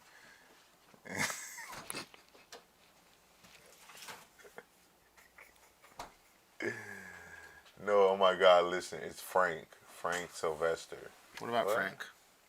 She said Frank Sylvester won. How did Frank win? We don't understand. We didn't even see Frank comment. Where'd Frank come from? Where was he? We only have 2 things going, and we can see there's only Eric's page and the Disrupt America page. Well, I guess on Facebook and YouTube and stuff. Yeah, Don, it's a real pretty tech. Oh, this is so. I don't. Do you have a little plastic knife still? Or do I? I do, right? Yeah, it's right there. Eric, you live in a pineapple under the sea? I don't live in a pineapple. I'd probably live in like, I think I'm a little too small for a pineapple. I think I'd be more like Patrick and live under a rock. I don't know what y'all talking. Patrick's house was lit. That fool had everything made out of sand. Y'all remember that? My man didn't have to do nothing for furniture. He didn't have to buy nothing. My man just made it. All right, so we made the mistake, I did, of not putting this in the fridge.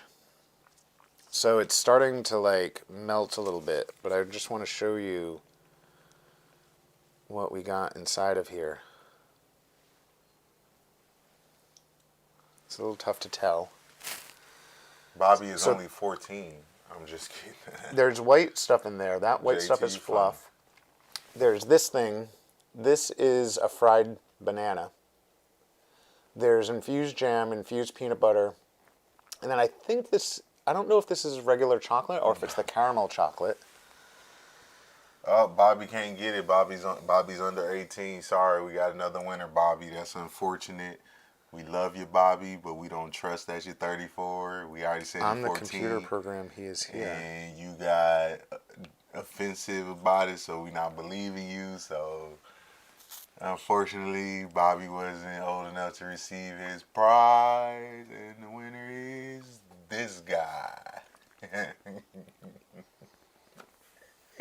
This is cruel. No, I'm just messing with you, Bobby. This is delicious, but it needs to be, I need to have it refrigerated. Yeah, I'm so sorry, April. It just sat here. And it's not even, it's cool in here, but it needed to be in the, April, I'm going to save the rest for tomorrow. He did it, April. I'm going to save the rest for tomorrow. I watched him. We came in, April, I watched him do it. He messed it up. Literally, first when we came in, he left it in the car. And then so I grabbed it, and I was like, let me do the responsible thing and grab the cups, right? So I grabbed the cups, like, okay, I'm going to bring them in here. And I set him right there, and I'm like, okay, maybe Mike is going to move him. But then Mike ain't look at him, didn't pay attention to him. And he got all salty. Then now through the show, he like, oh, guess what? We had these cups. And, you know, we got these two lights right here. They get real hot. You know, It's not that hot, though. You sit here, and they just hit you, and you get hot. And so they sitting here, and they hitting the cups, and the cups is getting hot. So that's what's making so Heather Marie, let me just say, though, that the way that we were doing it, and I don't know, this is interesting. It's interesting. Laura Lee, you want to bite of what? No, I think maybe I don't. Heather Marie was the dude on like was he on Facebook? Thank you, Rose. See, I'm always trying to be a responsible one. Averill, it's delicious, Averill. See, though. I'm always trying to be a responsible one, Rose, because like he finally figured out that they wasn't there, and I was like, man, you should have been put them in the fridge. What are you doing? And so, you know, that's his fault. I can't. It's my fault. Averill, what kind of jam is in here? It is milk chocolate. Averill, what kind of jam is in here? And caramelized banana. It is milk chocolate fluff jam and what kind of jam? Caramelized banana. What color is it? I don't know, it's like yellow. It's probably the peach. Peach mango. I don't know if on a share or a page directly. It doesn't matter if it's on a share page directly. When they comment in the video, it shows up. Laura Lee says she want a bite of ... I don't know what that means with a winky face, but then she got some laughing emojis after. So that could mean, you know, a couple things. The winky emoji clearly states that she wants a bite of some of that cupcake you got. But then also she has a laughing emoji, which signals that it's kind of funny that she wants a bite of that cupcake you got, because that's maybe she's just laughing because she knew that she'd get all messy. Because it's all melty. No, I don't think that's what she's laughing about. Averill, what kind of jam is it? What flavor jam? Averill, won't you tell her the flavor?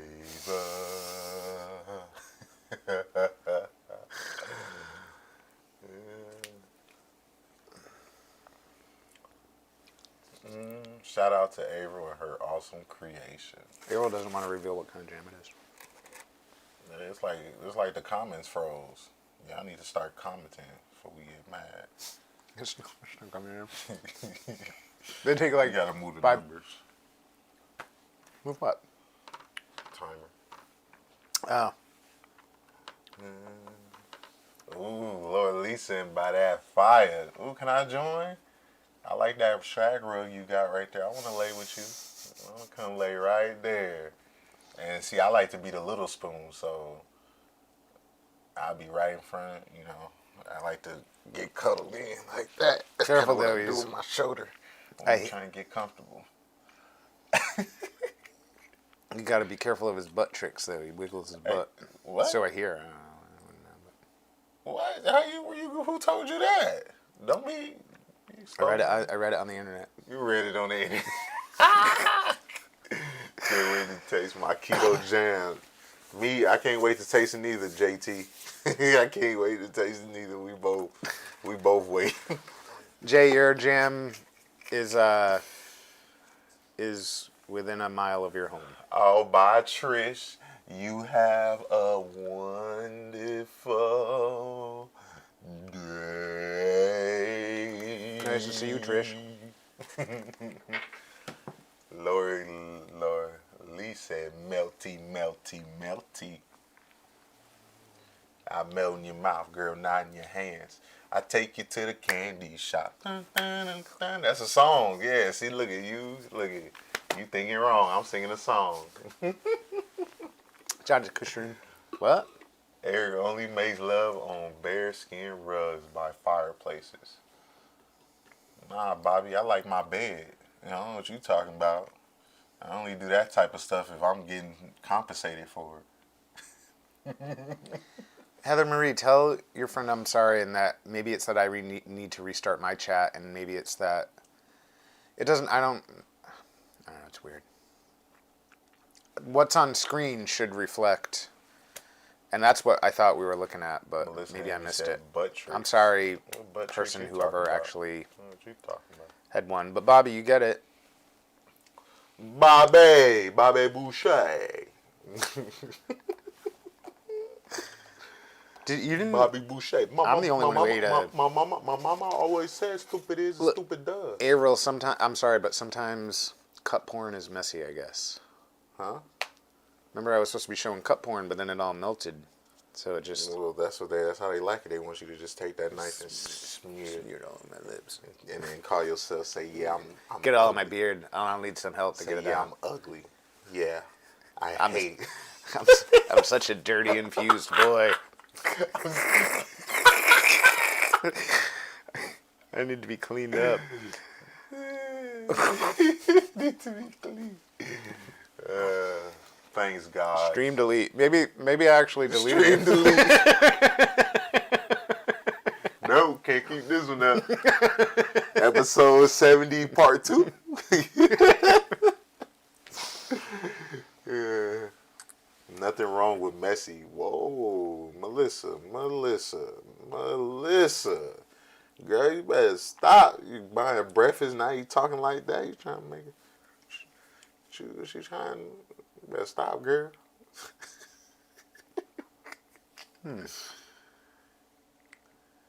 What? No, it's interesting. So was Frank the guy who had won? It was Frank, because now I can see Frank in here. Who, Frank? Look, we can see Sylvester? Frank. Yeah, Frank Sylvester's saying in food here, but was he's the not devil? in there, and that's the one that appears on the screen. Oh, well, Frank, guess what? Because you didn't appear on the screen, guess whose fault that is? Yours. Sorry, brother. You should have figured it out. Should have been trying to yell, scream. Should have been saying anything you can to get our attention. You didn't do enough. I'm sorry, Sylvester. It's how the game, it's how the dice roll. It's how the cookie crumbles. It's how the fat lady sing. Whatever you want to call it. That's the way it played out, my brother. I can't do nothing for you, but we appreciate your support and we hope you come back. But no, I'm just playing, brother. Well, Bobby won because apparently Frank was like, yeah, I guess if there's some Frank, we love question, you, we'll Frank. just make sure that Bobby gets it. And Frank doesn't know that We love you, Frank. I promise. We'll make sure you win, my brother. You alright with me. You alright with me. Swift kicking. Who gets that? You said you gotta warn me.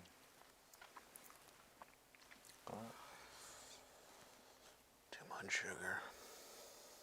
Eric is exotic. Dube is dope. Okay. Y'all don't know me yet. Melissa, boy. Amy. Oh boy. What? What are you trying to tell us? Like, what do you want us to know? I want to know. Because if we don't know you yet, I want to know what you talking about. I'm curious. Curiosity killed the cat, but I ain't died yet.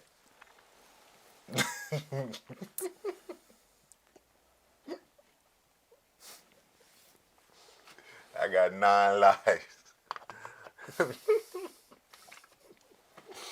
Are any of Tanya's ladies still on? Any of Tanya's squad? Laura Lee, you're on Tanya's thing, aren't you? I forget.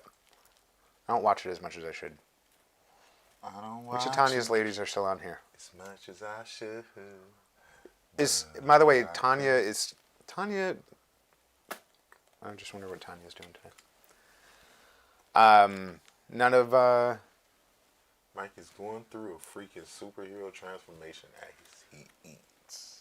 Laura Lee, so you guys need a shirt of mine too?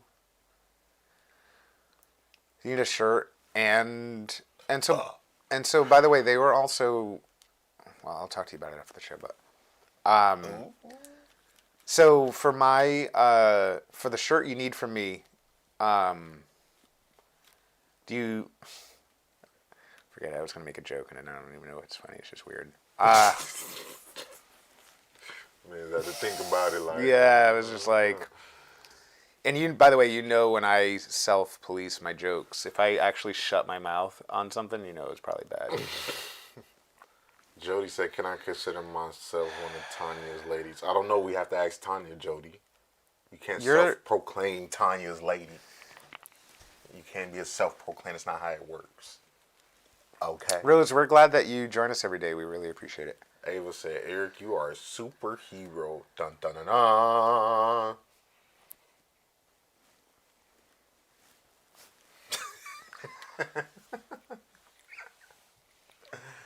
My sister from another mister put me onto your show. It's been fun. Thanks, guys. Well, thank you, Rose Ortiz. You know, This shirt is by the way, I am single. If you wanted to know, I have nothing going on in my life. Absolutely nothing. So you're more than welcome to keep coming back on the show. Keep watching every day. You might become a top fan. Tell your friend thank you. I want to be one of Tanya's ladies. I know, me too. Sure, I want to be one of Tanya's ladies. Hi, Christy. Shoot. Everybody get to be one of Tanya. I want to be one too. I don't know why the whole shirt thing makes me like. I'm uncertain of that. Why? They just want to put it on a doll that they made and. Like me? A doll that looks like me? Yeah, and they want to put it on and they made of like newspaper and. They want to win one of your ties so the tie can be the final. You know. And they like print out a picture of my face and they sort of like tape it to the doll. Mm-hmm. And then they each take turns taking it home and like snuggling it with it at night. What's the doll for? I don't even understand what the doll's for. Why are they? Oh, I didn't say nothing. I'm just listening to what you're saying. You the one that said take the doll home and snuggle it? What you said? Shower with it? What? I don't know what you're saying. All I said was snuggle it. You gotta say shower. I don't know what's going on here. Melissa, you need to go to the page and then go to the community tab or something like that. And then Averill, one of your comments is like messed up. It says, "Okay, fellas, is afternoon." These weeds aren't gonna whack the words is all confused.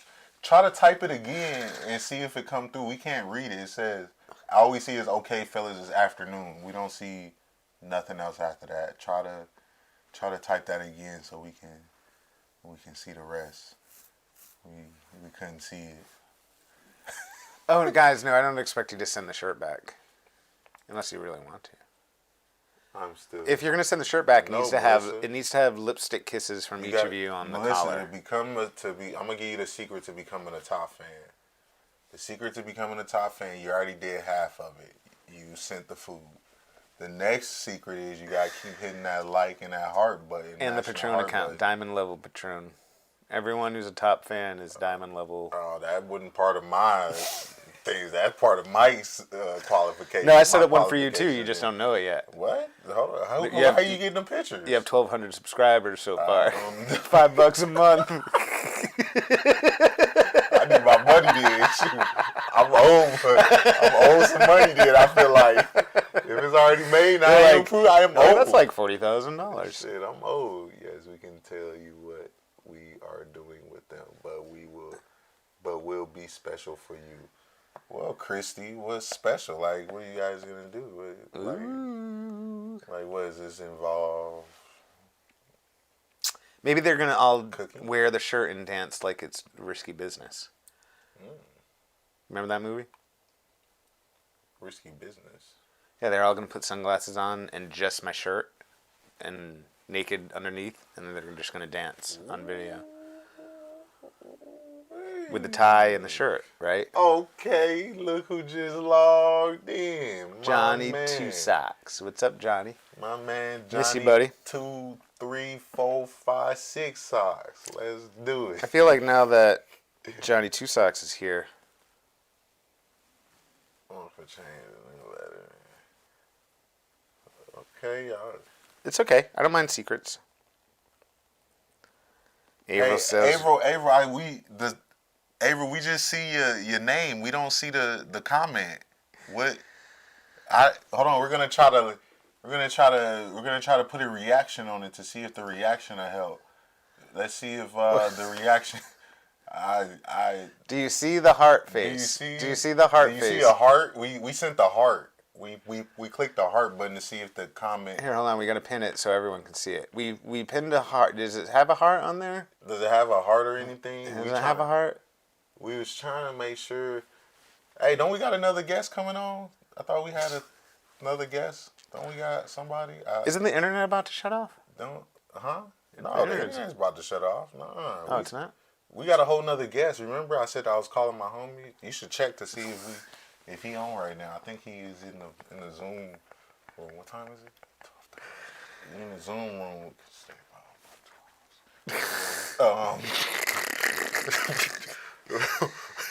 Johnny Two Socks, you can smoke anywhere you like in my world. Can we smoke in here? Yeah, you can smoke. Not no cigarettes. Hey, bro, you light up a cigarette in here, you getting blocked. You're supposed to say smoke what? Yeah, smoke what? 'Cause you light up a cigarette in here, you getting blocked, my brother. We're going to do cancer sticks. Well, I do, but he doesn't. Yeah. He puts it I'm the only one apparently that he's not telling it fuck off. Hey, you got to send the jersey if you want in on it. Laura, you is begging me. April, I'm going to freeze the other ones, and this way I can freeze them and then eat them. Caramel tan. Oh, yeah, you know, the caramel tan, you know, it's been getting a little work. Y'all see that? Like, I'm like burnt caramel. I'm like caramel where you like sitting down and you like, oh shit, I made caramel, and then you go run in there. That's me in a pot. Like, hey, you left me in too long. Get me out. Get me off the fire. Yeah. Eric, we need a jersey from you too for the secret. Y'all just gonna keep asking for jerseys, huh? Y'all just gonna keep asking me until I send you one, right? That's what y'all gonna keep doing? Just different ladies, y'all just going back and forth? It's all the same ladies. No, I know. But it's like one send it and then we say something, then the next one send it like, yo, we gonna make sure he keep talking about it till he send it. I get it. What I get if I send my jersey? Well, no. Hold on. I want to talk about this for a second, because it's one thing if for some reason it's like, hey, can y'all go someplace and like buy a jersey from a place, and then like maybe Eric is signing it and send it to us. That is sort of one thing. Another thing though is that you in your career have a real limited, like you left with a couple of your jerseys, but that's it. It's not like you had like a truckload of jerseys that you left with that you're like, these all count as my jerseys. So like, it's total. I mean, and I'm not gonna. I don't want you to answer, but my guess, if I had to guess how many jerseys you have left of all of them, it would be 3. That's my guess, and I think that's even maybe on the high side. Like you might have 2. And so for you to give away one of your like worn jerseys it's just a lot, right? So it's a lot. I understand it. I mean, my children need to see these jerseys. What y'all talking about? But that said, like, Daddy, how we know you played in the league? And I'll be like, I don't know. Go find the ladies. Go on YouTube. Yeah, go find the ladies that. Go find the ladies that sold it to some dude in China. Go find the ladies that sold it to Jay's kid. That sold it to Jay's kid for $500. You'll get it back, Eric. Okay. Well, if it's a getting it back thing, then and by the way, there's Zoom. All my jerseys are old and crudy, Laura. So by the way, Tanya's Zoom Room ladies are amazing, and so if they're telling you that you're gonna get it back, I believe them. I at least believe that. You know what I'm saying? I'm just saying, what do I get? Am I getting a dinner out of this? Am I giving you the jersey in exchange for like some Gushers, fruit roll-ups, 15 boxes of Cinnamon Toast Crunch, oatmeal cookies, caramel apples with almonds and walnuts and any other nuts that I like on them? I don't know. I'm just wondering is, I don't know, like the quesadilla coming out of this, bag of weed. Definitely a bag of weed. So can I say a big bag of weed? Can I say something funny? And by the way, I think I've done this before too. But you know how when we talk about people having numbers for stuff, and so yesterday we were making fun of. We were telling a story about how somebody had a number about like how much we were like, how much would you need to sleep with that person, right? And they actually had a number. They had a number, right? For anything. And so we're all laughing about it. And then not either of us says to you like, well, what's your number? And you're like, I don't have a number. And so they start naming numbers and they name numbers and they name numbers.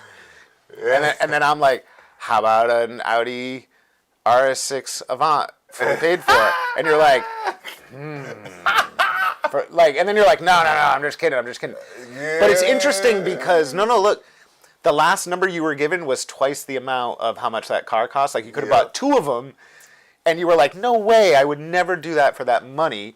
And then as soon as it's like, ooh, but like you'd have it, like you'd actually have it. And you were like, oh. See, what I was thinking about was when he said the car, I was thinking like, everything came in. Like, it was fully loaded. Insurance is paid off for the next however many years I got it. Right. All that costs. So, all that's going to eventually add up. And so, that's what I was thinking. You said free, that's what I'm thinking. That's true. You guys had a whole car. Like the maintenance plan needs to be included. Everything. The tire and wheel serious package. Subscription. Bro, I need the insurance to be race car approved so I can go to the racetrack and, And all the extra tires you'll need. And I need the insides to be nice because... You need new tires like every 2 months. I'm finna be having, I'm finna have some fun in there. Tires. Fun in there. You need to make sure you... So we're just gonna... So, all right, guys, I'll talk with Eric, and we'll figure out the whole thing for you. Yeah, y'all can keep asking for jerseys. It is a little bit, but we get it, and we're not saying no. We just gotta. Yeah, what? It's a heavy thing. Everybody out there, put what your number is. What's your number? Well, we got to give them somebody though. Let's give them a non-cannabis industry person, right? Let's give them a non-cannabis, or a cannabis industry person that's like famous that none of us know personally. Well, then, of course, everybody's number's it can't be somebody attractive because everybody's number's gonna be low. Like if you said Holly Berry, I'm gonna be like, oh, I do it for free. What you mean? I'd probably give away some stuff for that, actually. Like what you? What? Oh yeah, Like, how many fingers do I need to? Take all the cut off. Yeah, exactly. Take the hand. No, guys, we love you guys, and so I just meant to talk with Eric outside of the show. You guys know I'll probably do it. They're gonna get a thing with it's gonna have like jam on it or something. No pressure, Eric. Really. No. We'll get you. We want your Christy, thing. I We feel want. like you're pressuring me. My anxiety is raised right now, through the roof. Now that they're like, oh, don't worry about it, just a T-shirt, and now you're like, I can't believe that. I have to give it to him. I can't believe I have to give it to him. I want a prize for dealing with you two. Heather Marie. No, before you say something, Heather Marie actually deserves a lot. We can just go get Scott, because Scott. Scott doesn't do what she does, though. I'm sure Scott is literally doesn't do. I'm sure Scott is. Scott doesn't even watch the show now. Oh damn! I don't know what happened. That. I mean, he might be busy, but he doesn't even get a chance to watch the show, which is dog, okay. Scott. I'm not. No, it's all I'm not good, hating on Scott. him, We ain't crying. And Heather Marie actually reorganized so much in the back end of this show. It's crazy. We get it, Scott. We ain't give you a break. That was our fault. Can I say something? That was our fault, Scott. We ain't give you a break. Heather Marie is the wonderful reason why we get to start this show late every day. Oh, is that so? Because I feel so much more confident in just being able to start the show. Like, okay, Scott. Johnny Two Socks. I remember you saying that before. I remember Johnny Two Socks I usually said pay $8 to sleep with any woman. And that's because the exchange rate between rubles and the American dollar is such that Johnny Two Socks is $8. What's the Czechoslovakian currency?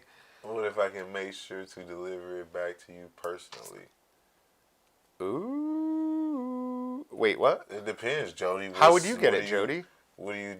How would you get it? You're not in Ohio or. Oh, you know what? Are you delivering it? I think I know. Oatmeal cookies? No, I think I know. Or is it just like a plain pickup? Because I don't know if plain pickups. I'm gonna be there. Usually, I don't come without some type of influence. Influence is good. We got you. It's a secret. Shirt, sweatshirt. She's gotten my tie, too.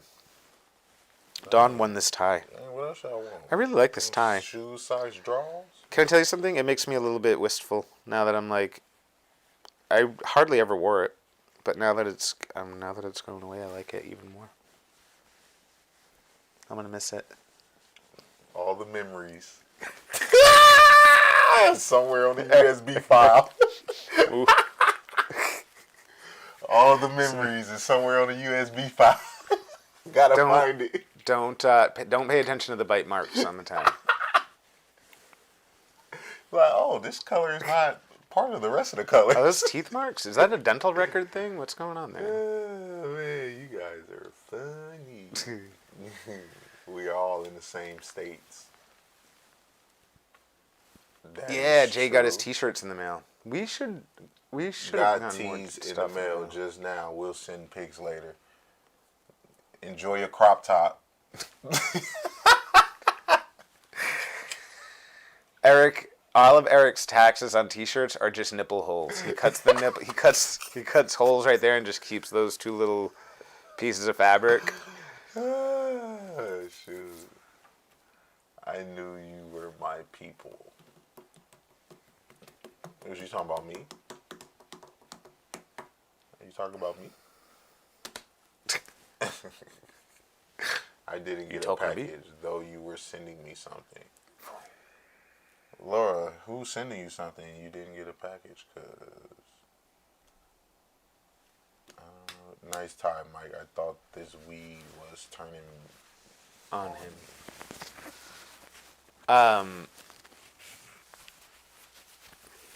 What? What are you talking about, John? What are you talking about? Just, I think it was like the tie was freaking him out. It's like, the tie is freaking me out, man. Just hear what I see. He gonna put it on like, honey, does this look small to you?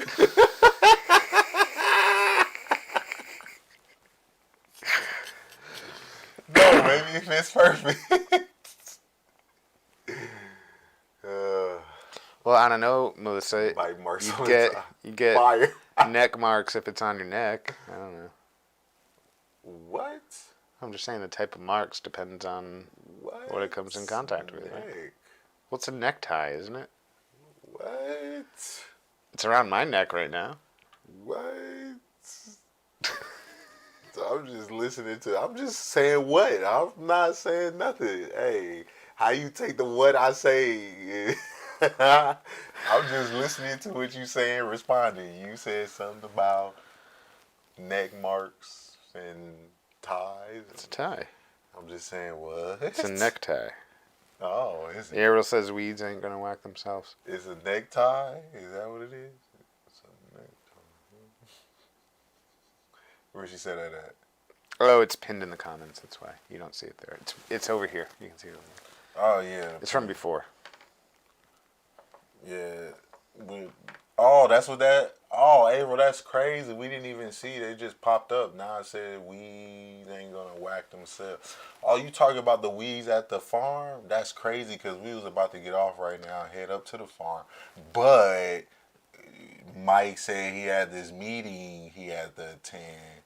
And then afterwards, I got to go to this meeting that's involved in a lot of activities that we have planned for the future of us. So we will have to take a day off today, and we will have to return to your service sometime when the weeds cut themselves. I don't know when that happens, but Johnny Two Socks, you missed it yesterday. The prize was we gave away 2 ties. Jay won one, and Dawn won the other.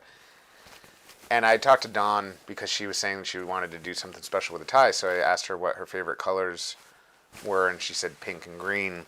So I went through all my ties, and this was one of the only few that I could find that had both pink and green in it. I like my t-shirts like I like my women. 3XXXL, willing to wrap themselves around me tightly.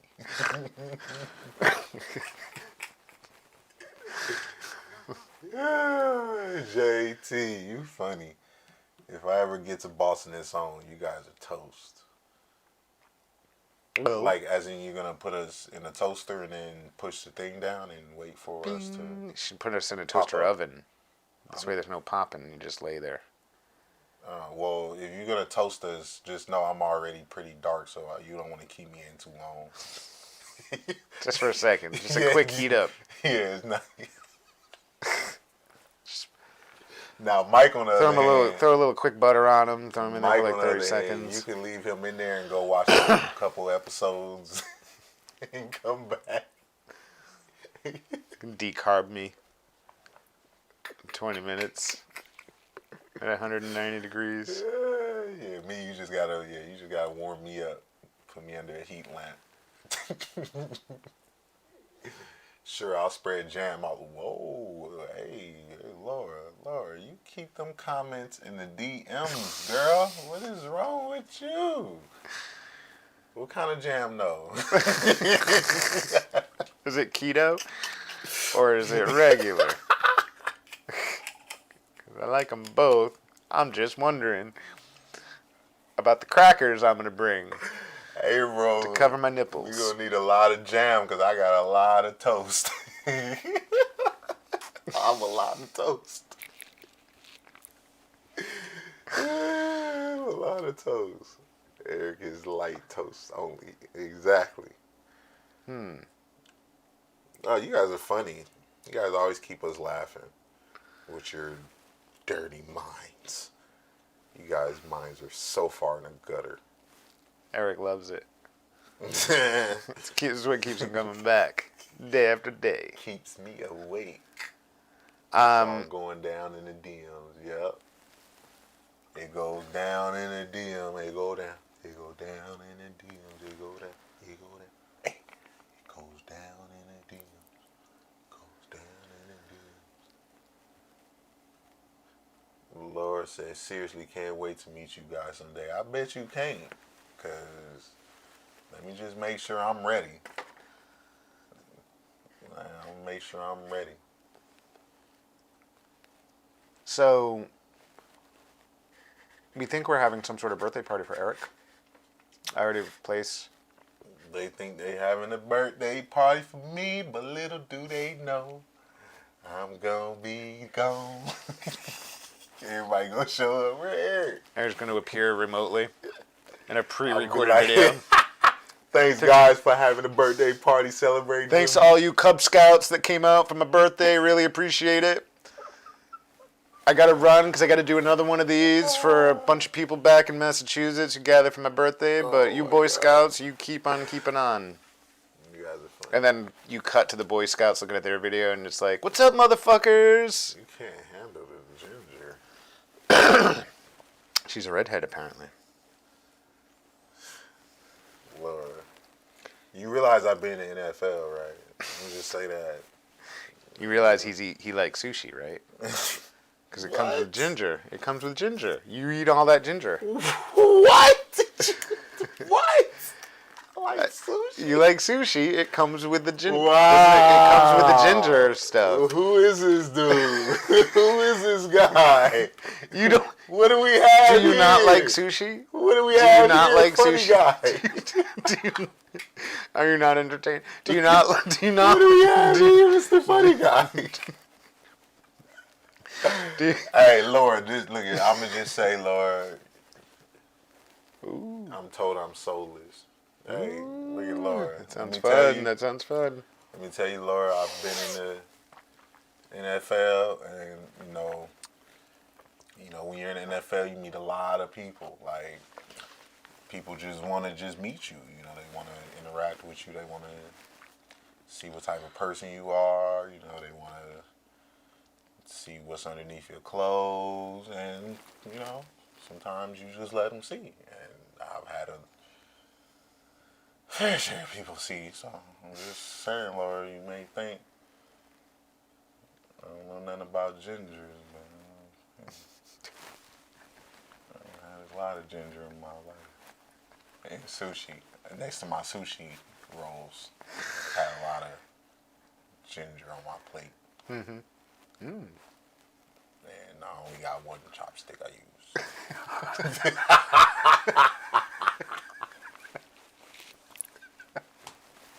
I'm sorry.